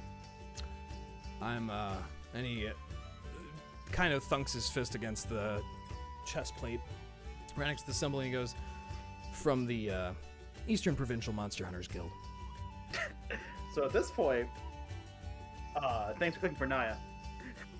And he goes, "I'm here on account of increased dragon sightings." And he kind of glances at the blade to his side, and then back at you, and goes, I'm one of the dragon slayers."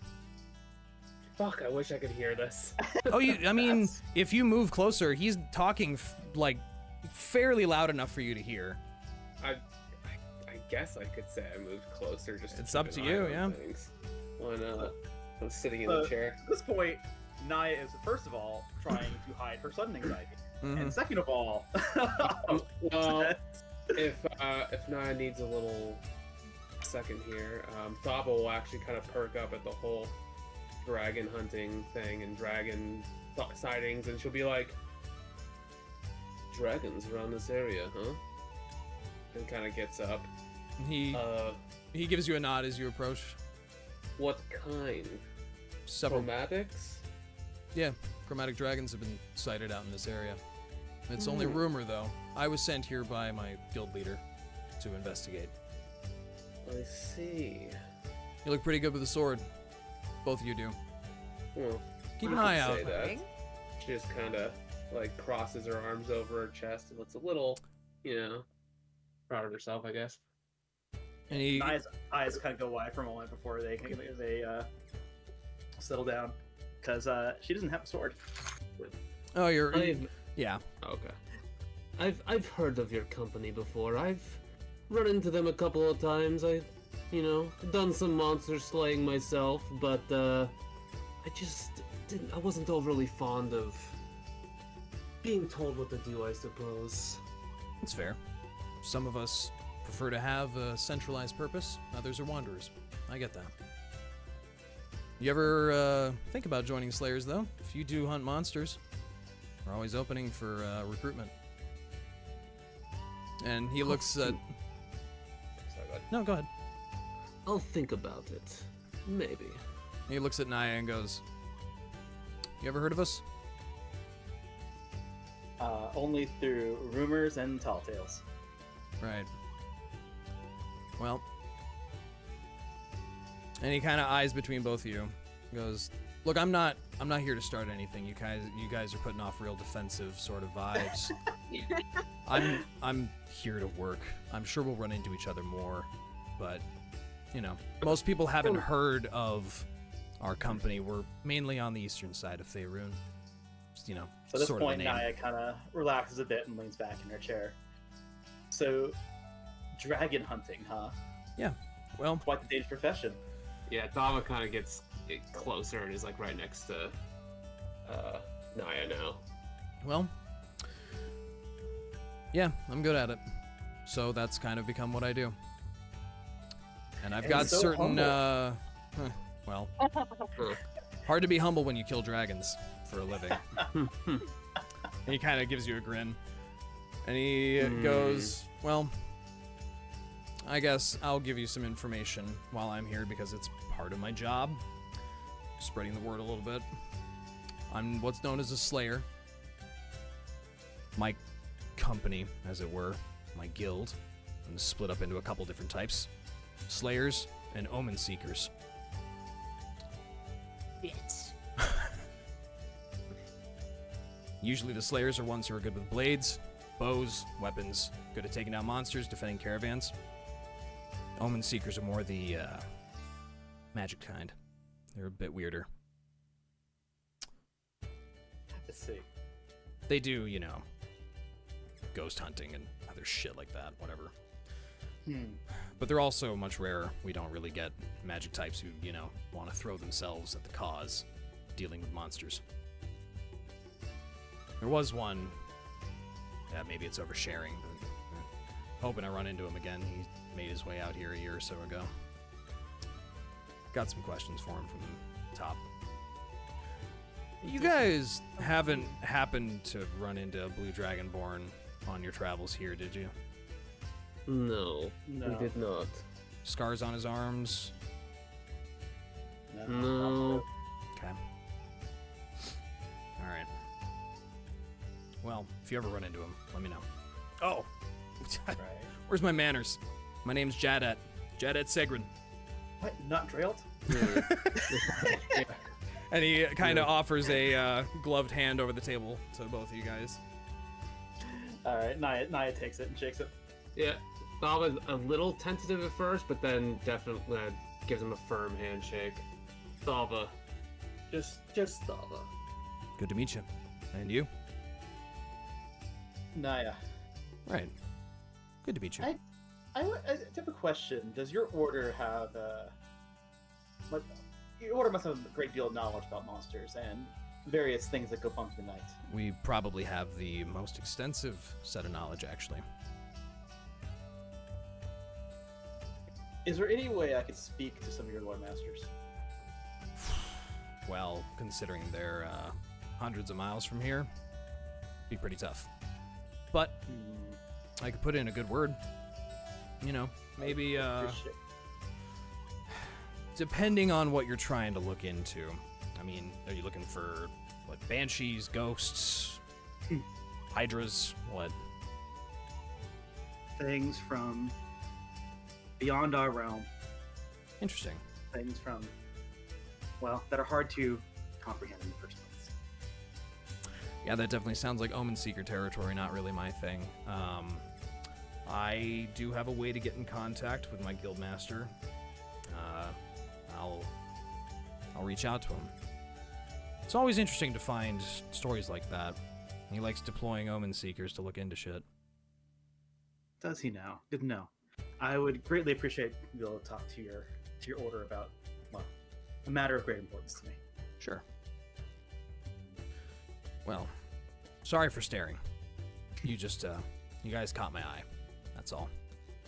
And he At this point, kind Niah of, just kind of gets a sheepish look. We get that a lot. yeah. Probably not the way I mean, but I don't know. I can kind of tell when something's special. And he looks at your crew and looks at Niah again and goes, "You don't see many magic users." And then she's kind of small, tilt of her head. You know what I mean. And he just gives you a grin and drinks from his ale again. That I do. At this point, she also kind of leans forward. You wouldn't happen to be moving on from here soon, would you? Not until I've dealt with the dragon problem, if there is one. I'm gonna have a look around. I got here about a week ago with the big purple guy up there, the corner. Wait. Thava just kind of turns around and looks at the bard, and then back at him, and then back and forth between the two of them, and goes, "You two are working together?" Well, he's interesting. He's a traveling sort. Don't know what he's about, really. He's friendly enough, and he's a bard just looking for big stories to tell people. So, I brought him along. Oh my god, this is just like fucking Carol and what's his name? I just put two and two together. Wow. What? What, Dandelion or whatever his name is? It's from The Witcher. Oh, Yeah. Yeah. He's a bard. Oh dear. oh my god. Listen, people get inspired by things. No, it's fine. I had no problem with it. I love it. I love it. I just put two and two together. That's all. So Niah kind of leans forward and kind of quietly under the background noise of the tavern asks them, so what is your take on this red brand problem around this town? Not really my business. As long as they don't get No? in my way, let me do my job. I don't care what they do. I see. Well, if you do find your way out and about, could you pass along word about this town's plight? Sure. Not a problem. Though, again, not leaving until I've dealt with whatever's out here. Don't get paid otherwise. Understand. Actually, if you have some time, I'm actually interested in what you're looking for, I suppose. I have some questions if you're willing to answer them. Happy At this to... point, Go ahead. at this point, Niah just kind of digs into her meal and her drink. Okay. Happy to corroborate with you. You also looking for dragons? You could say that. You Right. said there were multiple chromatic dragons around the area, supposedly. Rumors. There have been rumors floating around this whole area. Mountain Range has got dragons in it, stirring up trouble. That's it? No other information other than dragons in the area? My guild deals in monsters, not men. Well, I'm simply saying, if you've heard any specifics like green or white or red or blue. I mean, yeah, that's most of the chromatics. From what I can tell, and from what I've heard, people had said they saw a white dragon flying into the mountains a month or so ago. No real good evidence there. Haven't seen any scales, haven't seen any markings. Other than that, I've heard of other dragons that are supposed to be in the area, and I'm here to look around. So, we might run into each other a couple times. Yes, this is, I suppose, a little bit out of left field, but have you heard anything about the cult? Of the dragon? Yes. Quite a lot. Why? You could say I'm just curious if you've seen any of them around here. Well, wherever chromatic dragons end up going, somehow they always end up showing up too. So Oh, I'm well aware. I haven't run into any of them myself. A lot of them try and keep in secret, it seems, in cities, but who knows? I'm not sort of the worldly. I leave all the info stuff up to Travaran. He's the guild master, so if I wasn't so far away, I'd say, hey, let's go take a visit to a wizard and you can have a talk with him, but I don't think you guys want to walk all the way past the desert. No. Not now, that's for sure. But if I do find anything while I'm out here, I'll let you know. Definitely. Yes, I would definitely like to know. And she kind of looks down at his weapon. aside from the fact that it's got that ornamentation on it, is with the thing that I know about their guild, would I recognize it? Like, is there anything, like any info I could gather about it? You can tell that this is a very pristine-looking weapon. The scabbard that it's in is very decorated, if very worn, but it doesn't seem to have any correspondence to the guild itself. Right. You're not super sure on how the guild operates, but it seems like everyone's kind of like, you have a purpose, but how you do it's up to you. Right. And since we're still on the topic of dragons, your weapon, is it, you know, good at killing dragons? Well, better than your average steel? Well, it's not made of steel, first of all. Second of all, yeah, it's pretty good at it. It's kind of why it was given to me. Oh, I see. Gifted by a friend. And he kind of puts his hand on the hilt and gives a little shake. And he kind of gives a little tug upward and pops it out of the scabbard a little bit. And you can see the blade is jet black. Ooh. She kind of like eyes it up. Before he thunks it back into place. Very impressive. Thank you much.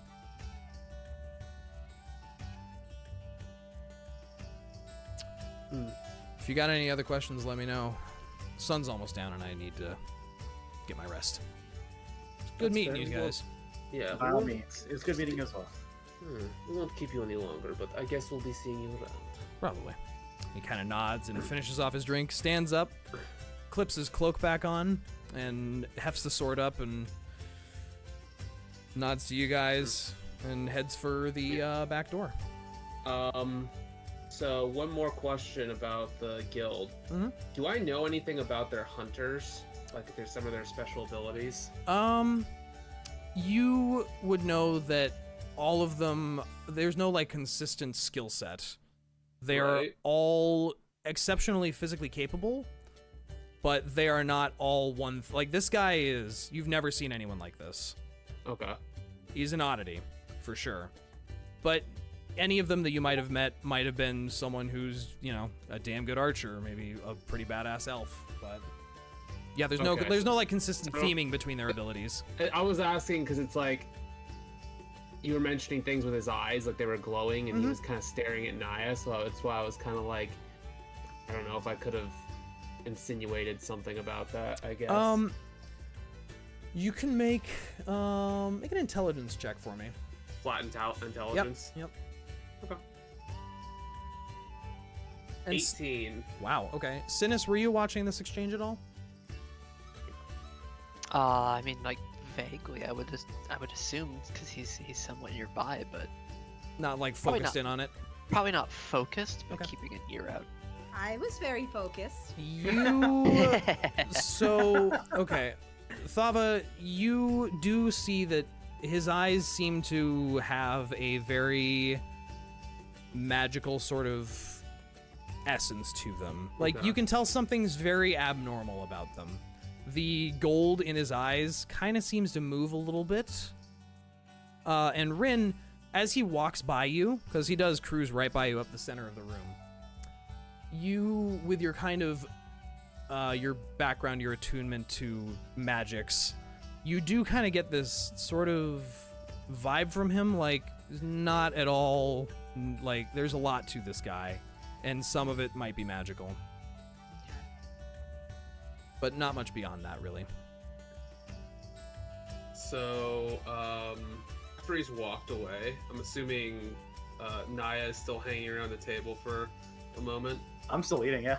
Okay. Thava will kind of lean in next to Niah and kind of rest a hand on her wrist closest to her and whisper into her ear. Be careful around that one. I think he knows that you're not exactly what you say you are. She kind of narrows her eyes at her. Niah A just little bit. gives you a disarming grin and continues eating and drinking. Just watch yourself around them. let me know if they troubled you any. She gives a thumbs up while she's chewing. And then she kind of, Thava gets back up and goes back over to the seat she moved to that has the chest sitting next to the bar. During this time, yeah, any of the others want to do anything? Yeah, please. Yeah. Rinn's gonna come up and grab a chair next to Niah very excitedly and looks at her and says, "Was he flirting with you?"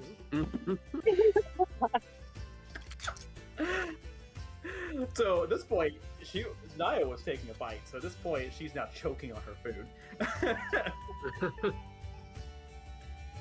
As she gets that settled, with a cough, she says, "No, we were talking shop." He looked. I don't know, Niah. I know when a man is looking at a woman who he really,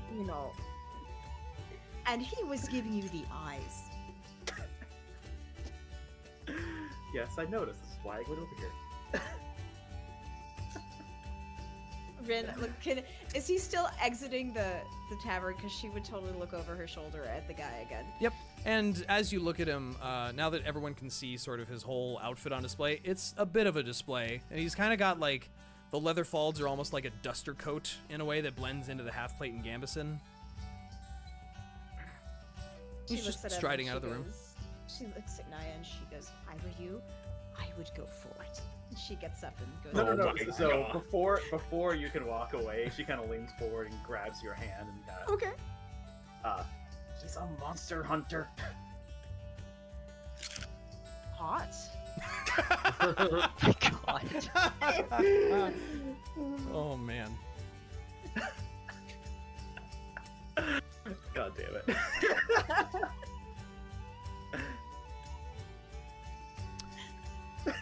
Reyka, is there anything you'd like to be doing during this time? Reyka's just been sitting over here by this bear, just looking at it and petting it, but listening to everything that's been going on quietly. Kind of fascinated by this bear rug. Yeah. That's understandable. It's a big fucking bear. It's also really high quality. Yeah. Really, really well made. As Bud rapidly approaches. Yes. And be like, yeah, it's weird, isn't it? Yeah, it's like a bear, but flat. Yeah. I don't know why someone would want that in their cavern.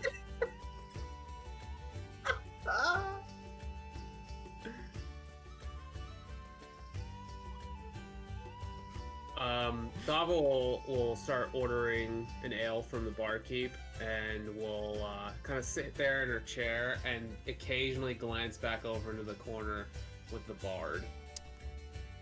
The bard has still just been tuning his lute, and you do notice as the individual Jadet walks out, you do notice the Dragonborn looks up at him and nods, and then looks back down at his lute, and then kind of just continues to scan around the room.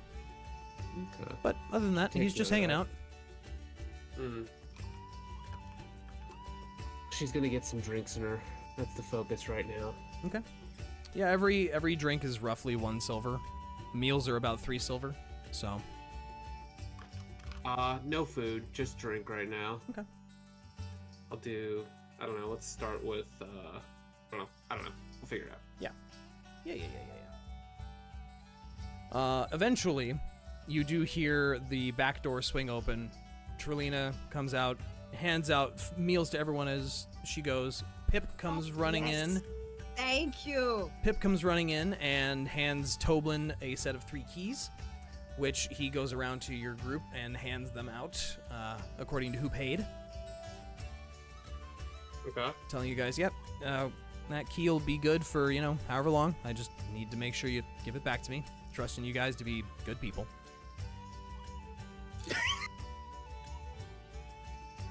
Uh-oh. Yeah, no worries. Uh-oh.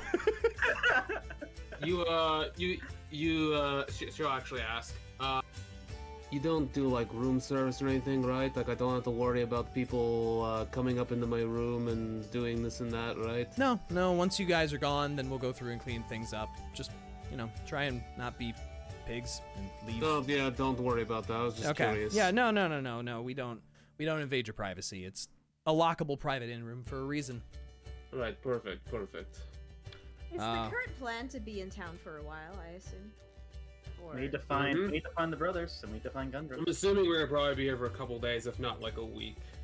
Oh shit, yeah, I probably should have been asking people where this castle thing is. That's on the list. Hey, yeah, listen, this is just the first day. We're getting lodging. We're just getting that stuff situated. Yep. And, And you guys do notice that it is definitely dark now. The sun has fully set. More people have started to come in. Thistle come in yet? I'll be right back real quick. Thistle does come in after about an hour after the sun is set. And she has tied her hair back and up in like a tight bun. But her outfit has not changed. And she kind of looks around the room and sees you and hesitates for a moment before walking up and saying hi to Toblin and just kind of sitting at the bar and going, "Found you."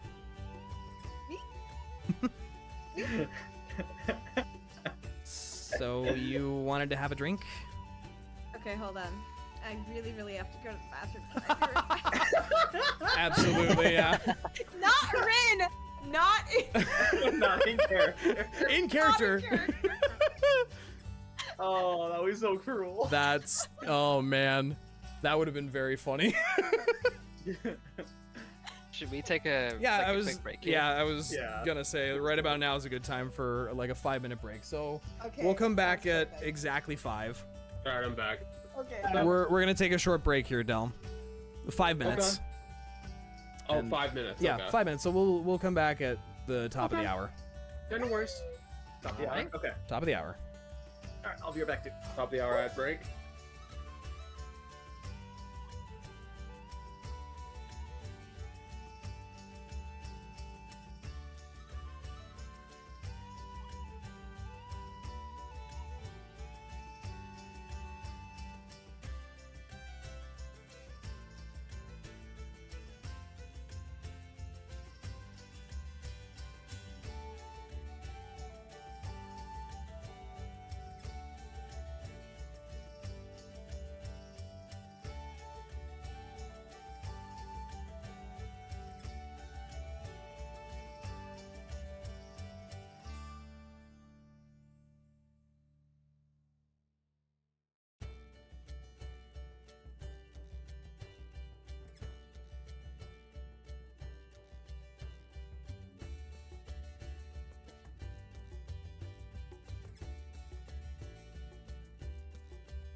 Okay, and we're back. And we're back. All right, so you've just had Thistle sit down next to you. Yeah, okay. So, not to go into too much detail, because I don't know how much of an imaginary date I actually want to go on. So Rinn just wants to, like, try to, like, talk about a little bit about what life is like here, and, you know, enough questions to where she feels like I really do care about who she is as a person, right? Yeah, and she Just enough. she chats with you, and she, you know, oh, you know, my family lives here, and I work, you know, I work at the general store, which is like, you know, basic upbringing, and you know, my parents just want me to get some shop experience. She makes sure to ask about how often she lifts things and like how long she's been doing that, and how it really shows how long that she's been doing that. And she goes into detail with you completely. The rest of you, what else would you like to do? Niah is bemusedly watching this day happen.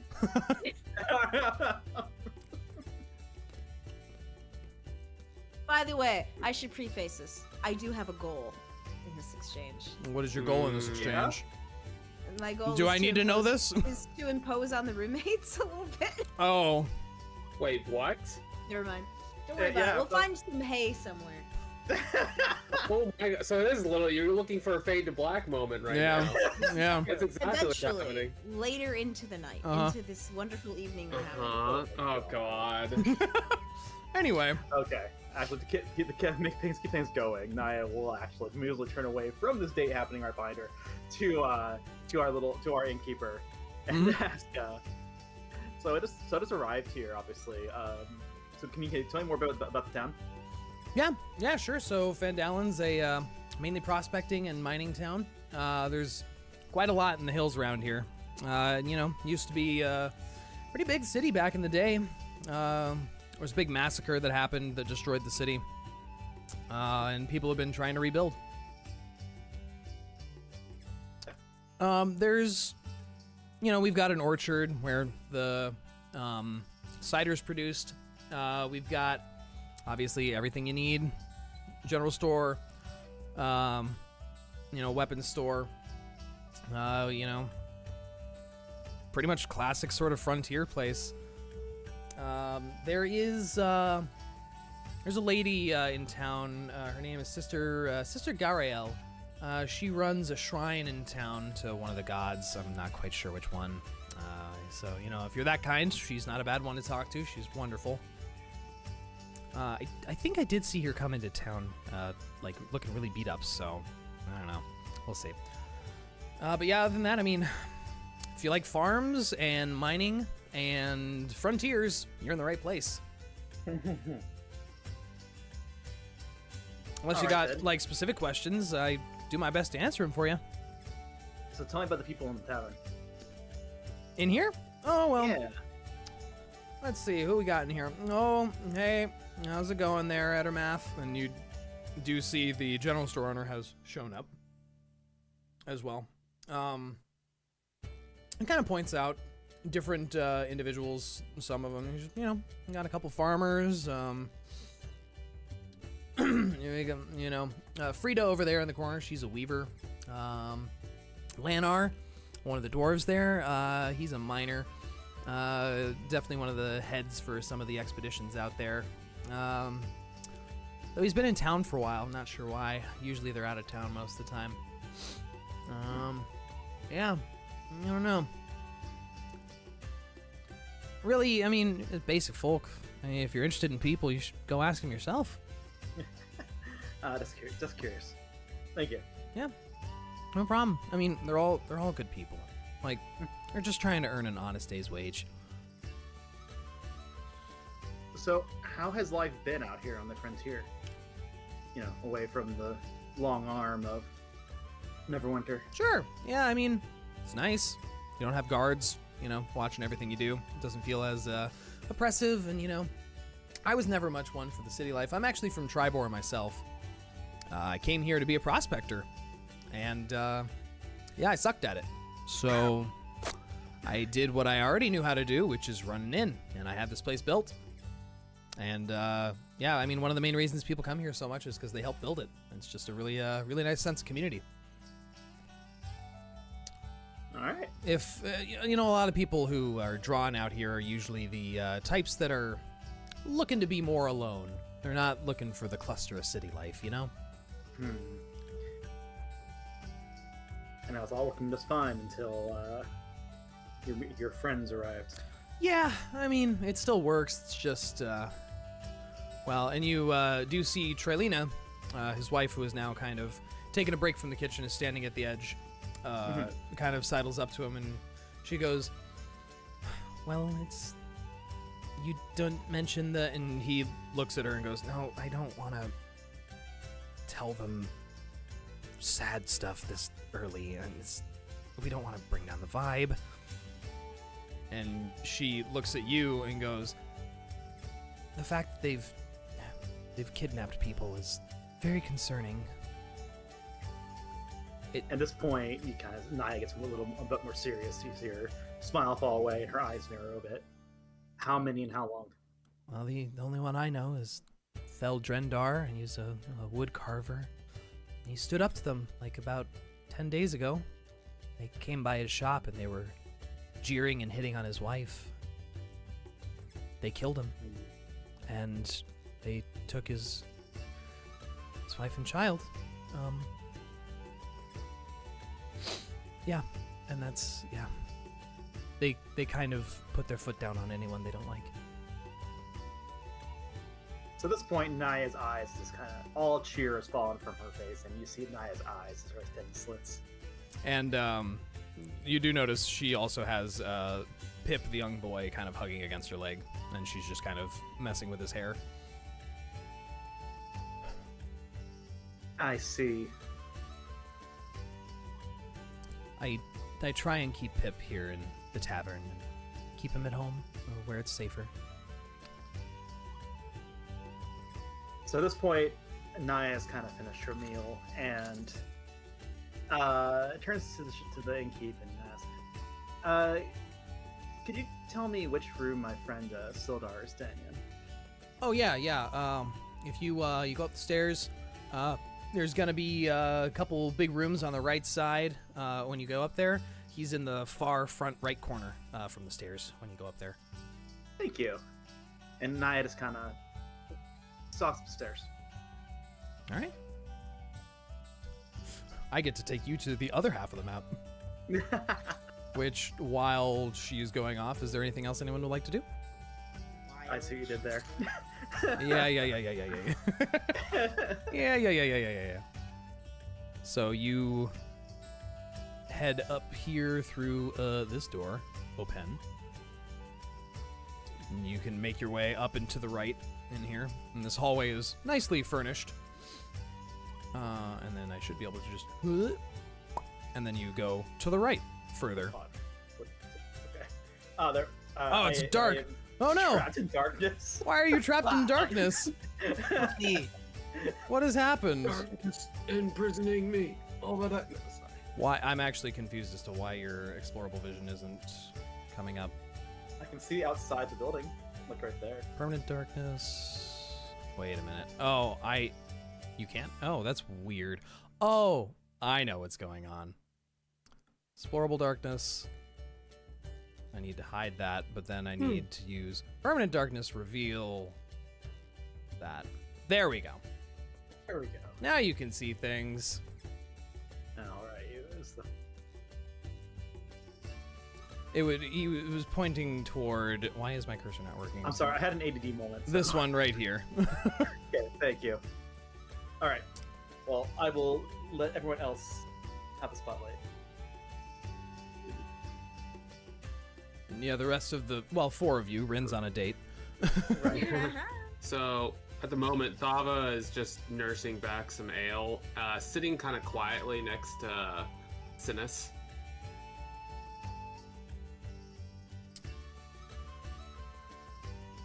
Reyka went and sat in these chairs along the walls, kind of near where everyone was, and she was just kind of listening in on everybody's conversation, but then she fell asleep in the chair. Oh. Wonderful. Oh. At this point, you do hear as well, everyone in the room kind of shifts their chairs, and the bard in the corner has stood up, And getting a full look at him, you all realize he's very tall. He's like 7 foot at least. Jesus Christ, fuck! I thought my character was tall. He is very large. Why is my Google Docs breaking? Oh wait, are you talking about the Dragonborn? Yes, the Yes. Dragonborn. Oh, more sense. God damn! My tabs are breaking. There we go. For Could have fuck's gotten sake! talking to Mr. Wait. What? Mr. Dragonborn over there, but I had other priorities. Yeah. Hey, listen, Women. you got a woman right now. He stands up. You do see that he's wearing a fancy frilled white shirt that is unbuttoned all the way down to the stomach. Oh, man. He is a fairly heavy-set individual. Purple on most of the body, but you can see his chest and throat are sort of a lighter lavender color. He's got a hat with a feather in it, nice black trousers, and he kind of stands up and starts humming and singing in a very sort of deepish voice, and just kind of starts into a tune in Draconic. Oh my god, that's so cute. What's he singing? What are the Oh, words? yeah, let's. He basically is singing a sort of not a what's the freaking term? A ballad about the cult of the dragon and the last time they were thwarted. Wait. Oh, okay. About, legends and rumors of hundreds of years ago. Are you trying to aggro Thava right now? No, but this is literally what I have written down. That's fair. Question, do I know this song? You and Thava, and anyone who speaks Draconic, can make a history check. Sure. Got a 5. Nice! I got a 13. Okay. You feel like you've heard the melody of this before, and you definitely know the lyrics. It's a tale that you had been told when you were younger, probably. Mm-hmm. But it's definitely got some spins of grandiosity in it, talking about some heroes that might have slain great dragons and laid low Tiamat. Very cool. But yeah, he just kind of stands in the corner and just starts performing, and everyone is just listening very intently.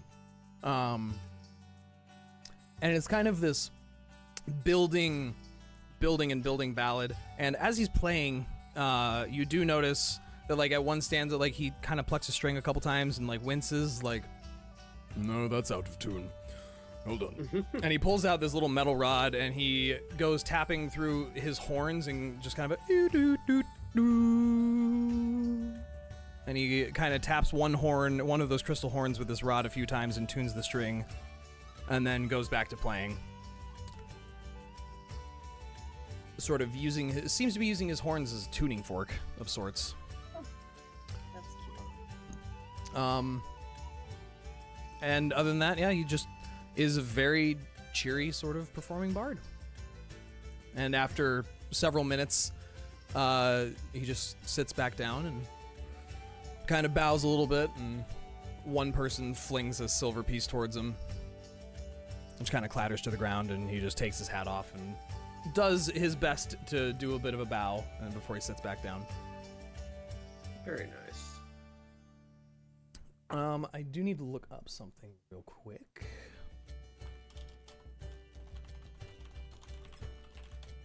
So feel free to chat a little bit. If there's anything else you'd like to do. So how long have we been kind of sitting here since we kind of stopped the last, I guess, big RP where it was like It's with the guy at the table? It's probably been 15, 20 more minutes. Oh, okay. So it's not like a ton of time.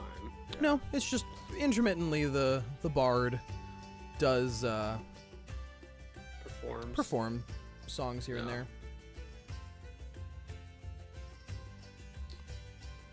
And if there's nothing else anyone would like to do, we can proceed closer to the end of the night. Oh no, so no one else do anything. Niah is going to knock very hard on Sildar's door. Sure. Oh. She's gone Oh. upstairs. She left. She left the They party. were still down there. Yeah.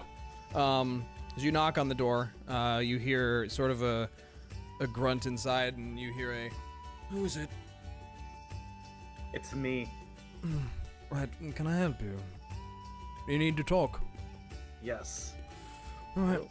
You hear the door as a lock unlocks on it, and he opens the door for you. Why is... Oh, because I'm stuck on measure mode, that's why. Okay. She stalks right in. Mm-hmm. He closes the door behind you. And she just turns and has the most furious expression on her face. This simply says, "Your lords have entirely failed this town." And he doesn't really respond, sort of face-wise, doesn't change his expression. You do notice he is fully dressed. Yeah. He has on a somewhat nice outfit that it doesn't look right on someone who's more of a warrior, kind of the double-pleated sort of coat vest and some nice trousers. And he lets out a long sigh and goes, "Yes, from what I have gathered, that is very true." Bandits walk the streets and terrorize its people. They kidnap and kill with impunity. Where are your lords? That's why I'm here. And what are And- you going to do? We're going to fix this. That is what we're going to do. Tomorrow, I do plan to go to see Townmaster Harbenwester and have a conversation with him. I will figure out next steps after that, but it is clear that something needs to be done. And he hesitates for a few moments and sighs again. I am past my years. And I do not mean to impose on your group. I know that your priority is finding Gundren. But if we can, and if you would allow me to impose upon you to help these people, I will do my best to look around and ask around where we could apply pressure or perhaps specific problems that need fixing. It does not seem like many people know where these bandits center from. So Niah is kind of has her fists are balled at her sides, and she's just radiating fury, but she nods her head. I don't care about the others, what they do or don't do, but I will help you. You are very vindictive. I can admire that. I cannot abide what these people are doing. Nor can I.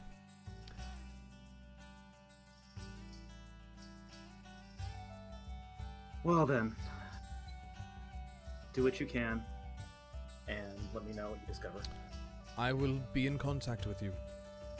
This is definitely something more than I can handle. I will put together the beginnings of a missive back to Waterdeep and see what my lords say. But as you are here and eager to do things, if you can rally your friends, I think we might be able to fix this. She nods her head. The first goal would be figuring out where these bandits are centered, though. Yes, yes.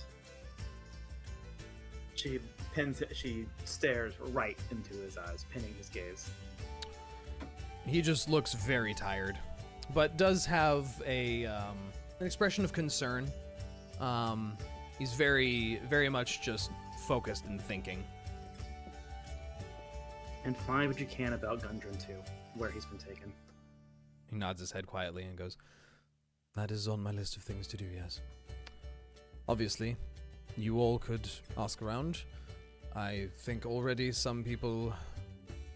Well, I did present myself as part of the Lord's Alliance, and I don't think that has helped my case per se. So, you all might get different information than I will." Niah just nods her head and walks to the door. Take care of yourself. Watch your back. If there is a hideout of some sort, or if there is an organized group of bandits dealing with people here, I don't think your group will go unnoticed for long. I don't disagree.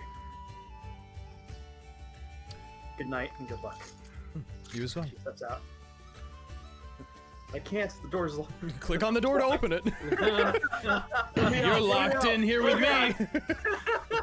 I'm not locked in here with you. You're locked in here with me. And you make your way back downstairs, I assume. Yeah. I'll just put you back over there.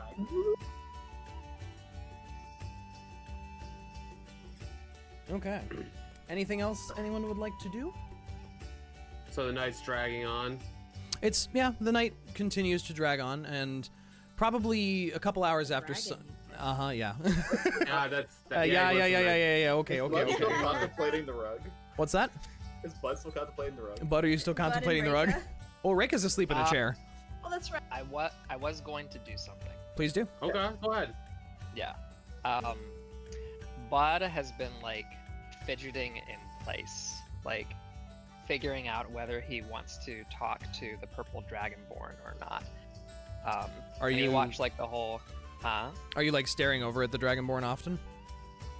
Kind of like on and off. You know, like he looks like he wants to approach him, but he just hasn't done it. I love how both Dragonborn in the party are just kind of like looking at this guy like, Too shy to go over and say something. Like, what do you think Rinn's Thava's just over there looking at you drinking guys. right now? What do you think is happening? As Rinn is like watching you guys and thinking like, oh yeah, they're gonna go for it. Some confrontation thing. But as you're sitting there kind of glancing at him, he does take notice of your glance, and at one point he does like the distant lock eyes with you across the room. In your head, you hear, "Is this something I can do for you?" Oh. And the Dragonborn did not speak, but that seems to be his voice in your head. Bud just kind of like looks around to his left and right and then back at the Dragonborn, and he's like, "What in the Sam Hill?" And he kind of, seeing your reaction, just like full belly laughs, and like it echoes around the room. Just a very and he just kind of looks at you and nods, and in your head again you hear, "It's not a party trick. It's funny to see people's responses though." Bud like nervously laughs from like the guy bringing attention to that, and he finally approaches the Dragonborn, and he's still got like his cider and like food in hand. He's kind of been like slowly going through it like over this while, and he says, "How'd you do that?" Not in your head, out loud. And as you're up close, he has not stopped grinning, and his chubby cheeks are very dimpled with his constant smile. That's so cute. You do also notice that while his irises are golden, the rest of the sclera of the eye, what normally would be white, is a blackish purple color. And he sort of regards you and leans back in his chair and goes, "Well, it's just something I can do. It's part of me." That's really neat. I wanted to give you a coin for your performance, and he like hands. I'm gonna give him a gold piece. And he takes it from you gently with two claws and just nods a bit and sets it on the table next to him. Goes, "My name is Izuthar Korlothak. I'm a traveling bard. My friends call me Izzy. Some of them call me the Keg. What about you?" My name's Bud. It's nice to meet you. "Bud, wonderful to meet you. What are you and your, And he looks over at the bar where the rest of your group is gathered and just kind of goes, "What are you and your friends doing so far out here? You do not look like the stereotypical adventurer like my friend that I came with." Yeah, we're quite a mixed group. We're trying to find what do they call like Gundren's like the brothers, the What their What is company's their name? called? yeah. The Rockseeker Emporium. No, I mean like the blank brothers. Like what? Oh, are the they, what are they called? Rockseeker brothers. The Rockseeker brothers. Yeah. Yeah. Bud asks like, well, no, he doesn't ask. He explains that they're looking for one of the Rockseeker brothers, and this is, you know, where their journey has taken them so far. Interesting. Well, if I hear anything, I will let you know. Well, they're also doing a Russian. It's supposed to meander away and around. Yeah, I know, it's okay. Dragonborns are Russian. Confirmed. Listen, canonically, I think Draconic has kind of a Russian-y kind of sound to it, you know what I mean? I can get on board with that. Yeah. And he looks up at your group again, and goes, "Well, hopefully you find what you're looking for. Myself, I've just been traveling, and frontiers seem like wonderful places to hear things. I listen, and I make stories. And It's a good disposition to have. well, yes, and they've got very good food here, and you know, if people don't want to pay me in coin, they can, you know, offer food and drink. That's usually how I get by." Oh yeah, it's Really good. And he like kind of holds up his cider and food. Wonderful. Well, I was gonna ask, how Ooh. long have you been playing your instrument there? oh, as long as I can remember. I picked it up when I was young, and my parents couldn't take it out of my hands. Much to That was their, kind of like me with the bow. I was given a bow like a pretty young age, and I'm quite a crack shot with it. Very good. Well, perhaps you should show me how good you are with the string. I could teach you something about my strings as well. And he kind of strums the lute off to his side. Oh, that sounds cool. I wouldn't mind. Do you have any propensity for music?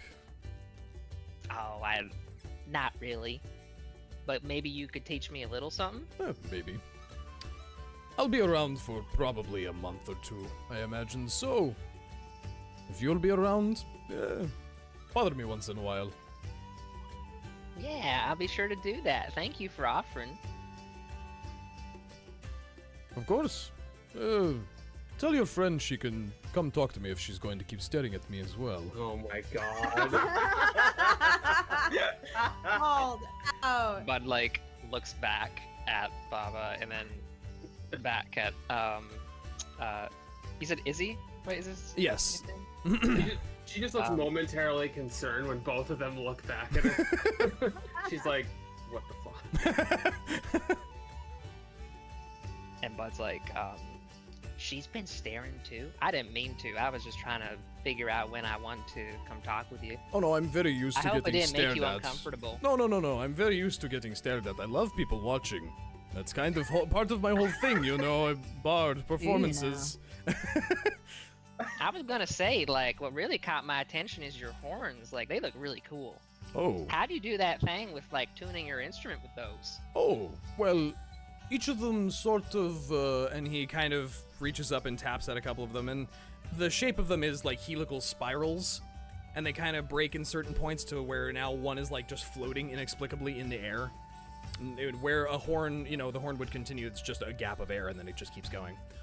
And he kind of reaches up and flicks one of them, and it kind of rings out with like a doo.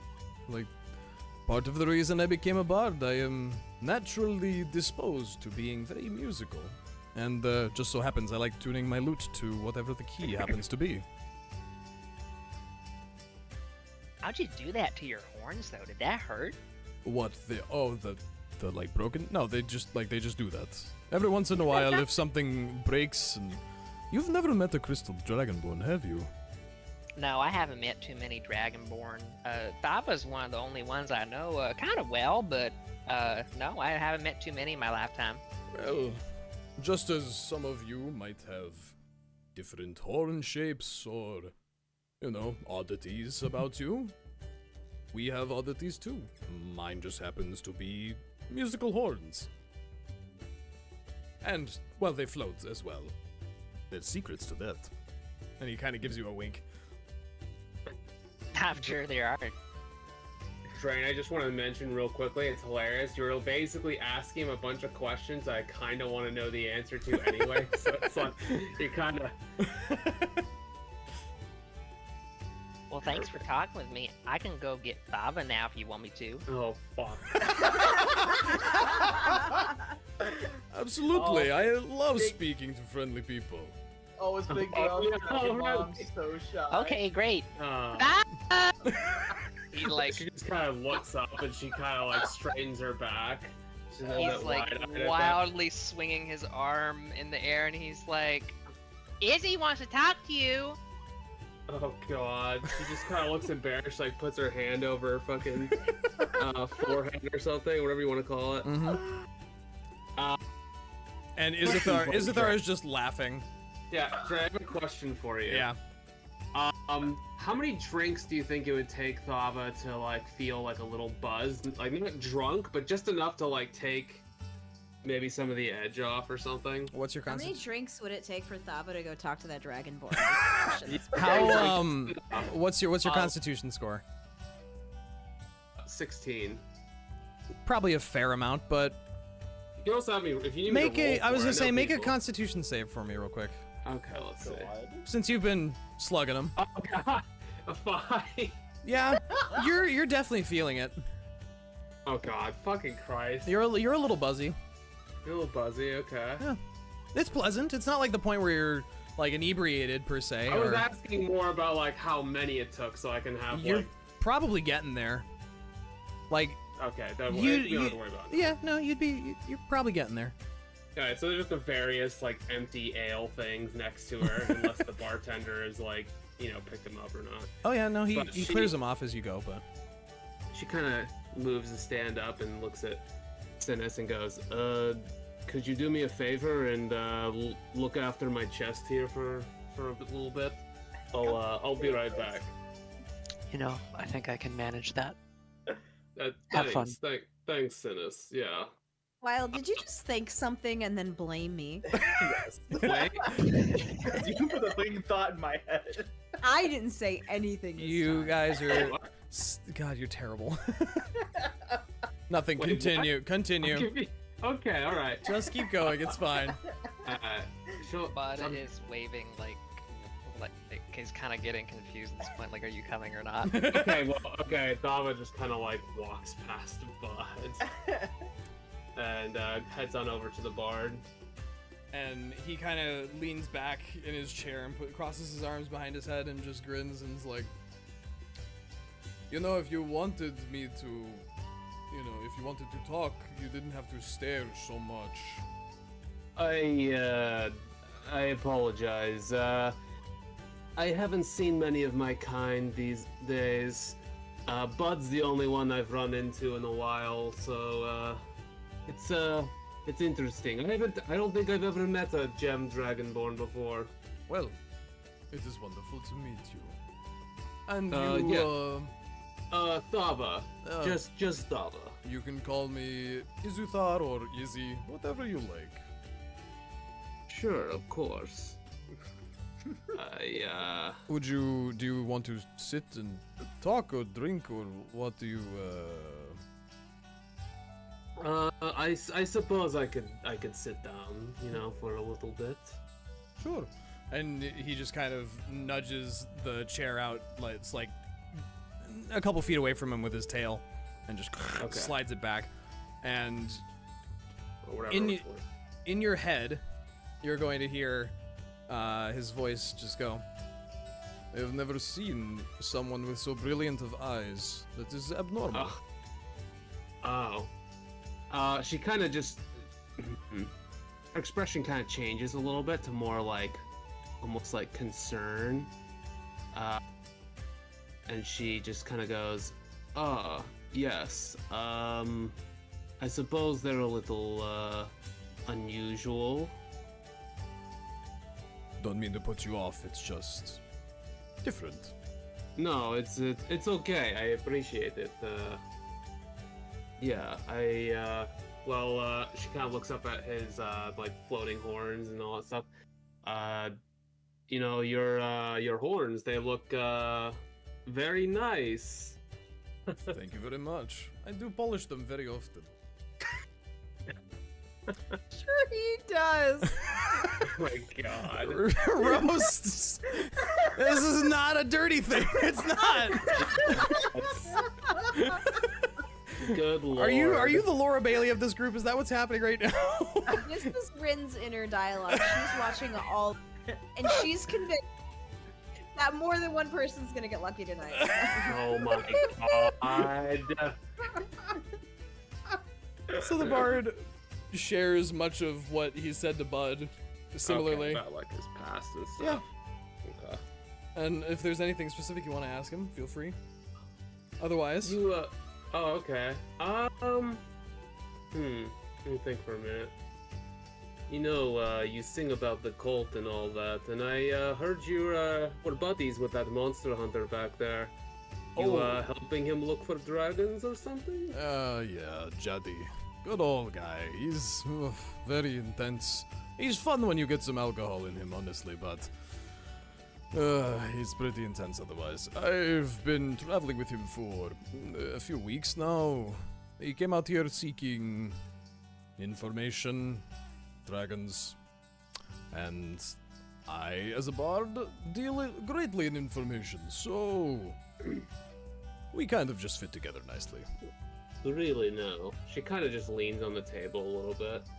So, I mean, have you heard anything about the dragons around the area? Or maybe, well, the cult, I suppose? I mean, I have heard the cultists have been getting more active in the last few years. There have been many more sightings of them. I've heard the same. But I'm also not really a fighter, so I don't go looking for trouble. Trouble generally just finds me. Yeah, I understand. It's just mostly bar fights. Oh? And she kind of looks a little curious. She kind of like raises a brow. I mean, look at me. Most people don't assume that I can throw a punch, but... Oh, and the loot's also got steel reinforcement on the back of it. It's really good for hitting people. Yeah, she's looking up and down. Don't worry. A little bit. Wow. Maybe. Maybe just a little Wow! bit. Respectfully. Yeah, respectfully. He just kind of shrugs a bit and goes, yeah, I mean, nothing out of the ordinary. They're always causing trouble. Yes, they tend to do that. So do, well, if you're following Tiamat, you're likely to cause trouble. That is sort of the general vibe. That's why we don't vibe with those guys. Yes. I don't mean to cut our wonderful interaction short. It is getting late, though. Yes. I should probably go make sure Jedet has not thrown himself from a window looking for dragons. It's a joke. Does he usually? Okay. No, but he does end up climbing on the rooftop a lot, and I have had to pull him down once or twice when he's drunk, and it's very embarrassing for him. I see. She kind of looks a little, like, bewildered by that. Like, didn't take that guy to be like that, unless, again, the joke went over her head. Oh, here's the thing. And he puts one hand on the table with like a douche. He's like, he is very fun after 3 drinks. He talks a lot of game, but he is... Well, you know. If you know, you know. He's that kind of guy when he's drunk. I see. I understand, I think. Can this conversation be overheard? Probably would be pretty tough considering you're on opposite sides of the tavern. I have really big ears. My god. Make a perception check for me. Alright. Aren't you busy with your own date? Yeah, haven't you been... Yeah. Are you blowing off But- your own date to listen to other things? I'm very socially attuned Uh-huh. when I'm in a tavern. On a Okay, fif- that's fair. On a 15, you can hear when the larger purple dragonborn is talking loudly. So you get like a third of the conversation. You don't really hear Thava's as much because there are, 15, 20 other people in here talking as well. That's fair. So, but you pick out on his voice because it does stand out.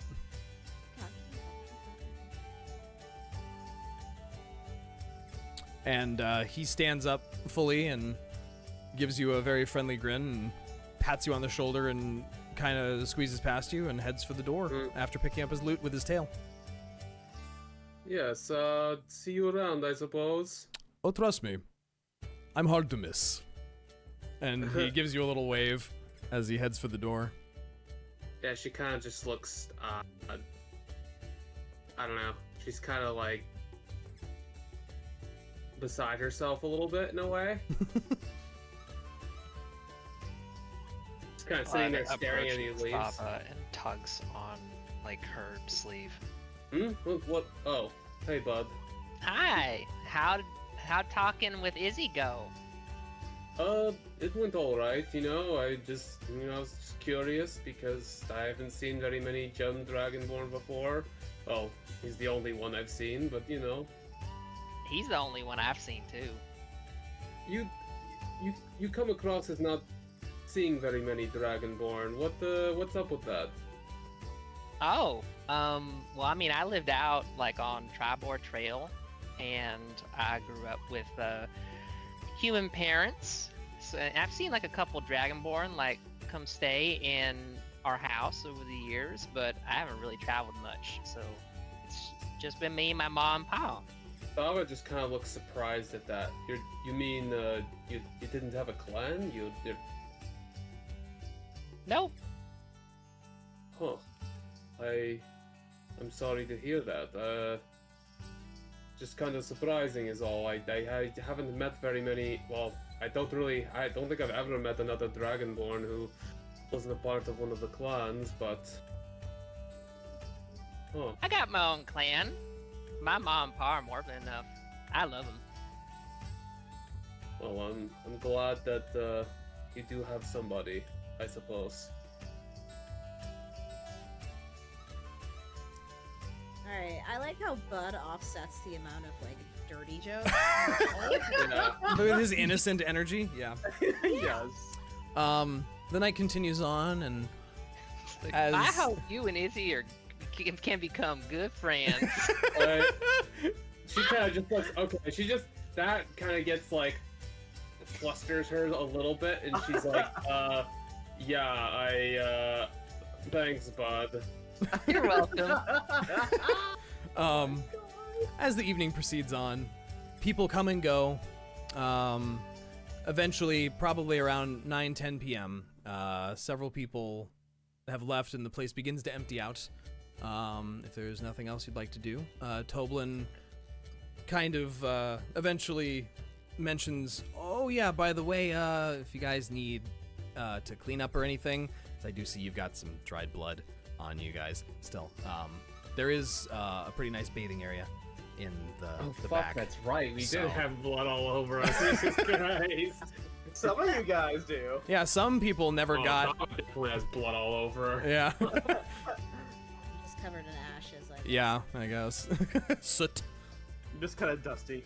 But if there's nothing else anyone would like to do, we can move toward the evening and the next day, and we will probably wrap up the session. So if there's anything else, Yeah, we spent a lot of time in this tavern, I think. The only Dre. thing, Okay, that Synas would want to do is, as people are starting to, file out or head to their rooms or anything, he would probably quietly step outside through the front door, and probably take out his star chart and his little notebook and start taking notes for a while. Sure. He would eventually return back into the inn to freshen up a bit and then head for bed. Excellent. Is there anything specific that you're looking for in the stars, or? No, nothing specific. Just making notes, since this is an area he hasn't been to much before. Gotcha. So, Dre, Answer. What's up? that thing, do I want to handle that outside a session, or? We can handle that outside, yeah. Okay, got it. But eventually you all find your way to your rooms. Bud and Rinn, you go elsewhere, I'm sure. Yes. Bud and Synas, you go to your room, Niah and Thava, or Niah and Reyka. Synas is gonna be with me? Somebody wake Reyka up if he is out. Yeah. Yeah, someone get Reyka. Yeah, Niah will. Reyka's been asleep this whole time. Unless She's you gonna be want- the only one who's She's rested our tomorrow morning. reminder, okay? This is late for her. Yeah, yeah. Mhm. Yeah, she wakes up at like 5 a.m. every day. And goes it's- to bed at 7. Yeah, it's late. Goes to bed at 8. And it's been a full day. Some of you guys nearly got really wounded. Yeah. But eventually, rest finds you guys. And if there is nothing else, I think this is a good place to call the session. And Yeah. you will all, after you complete your long rest, gain a level and go to level 2. Oh my god. Yes. Yes. Ah, yes. From killing goblins and Okay. flirting with store hands. Everything has experience. I have a dirty joke. Oh no. Oh no. Oh god. Yes. Share with the class. Well, Rinn gained some experience tonight, and I mean, you can kind of put it together. Uh Right? huh. Yep. Yeah, no, I get it.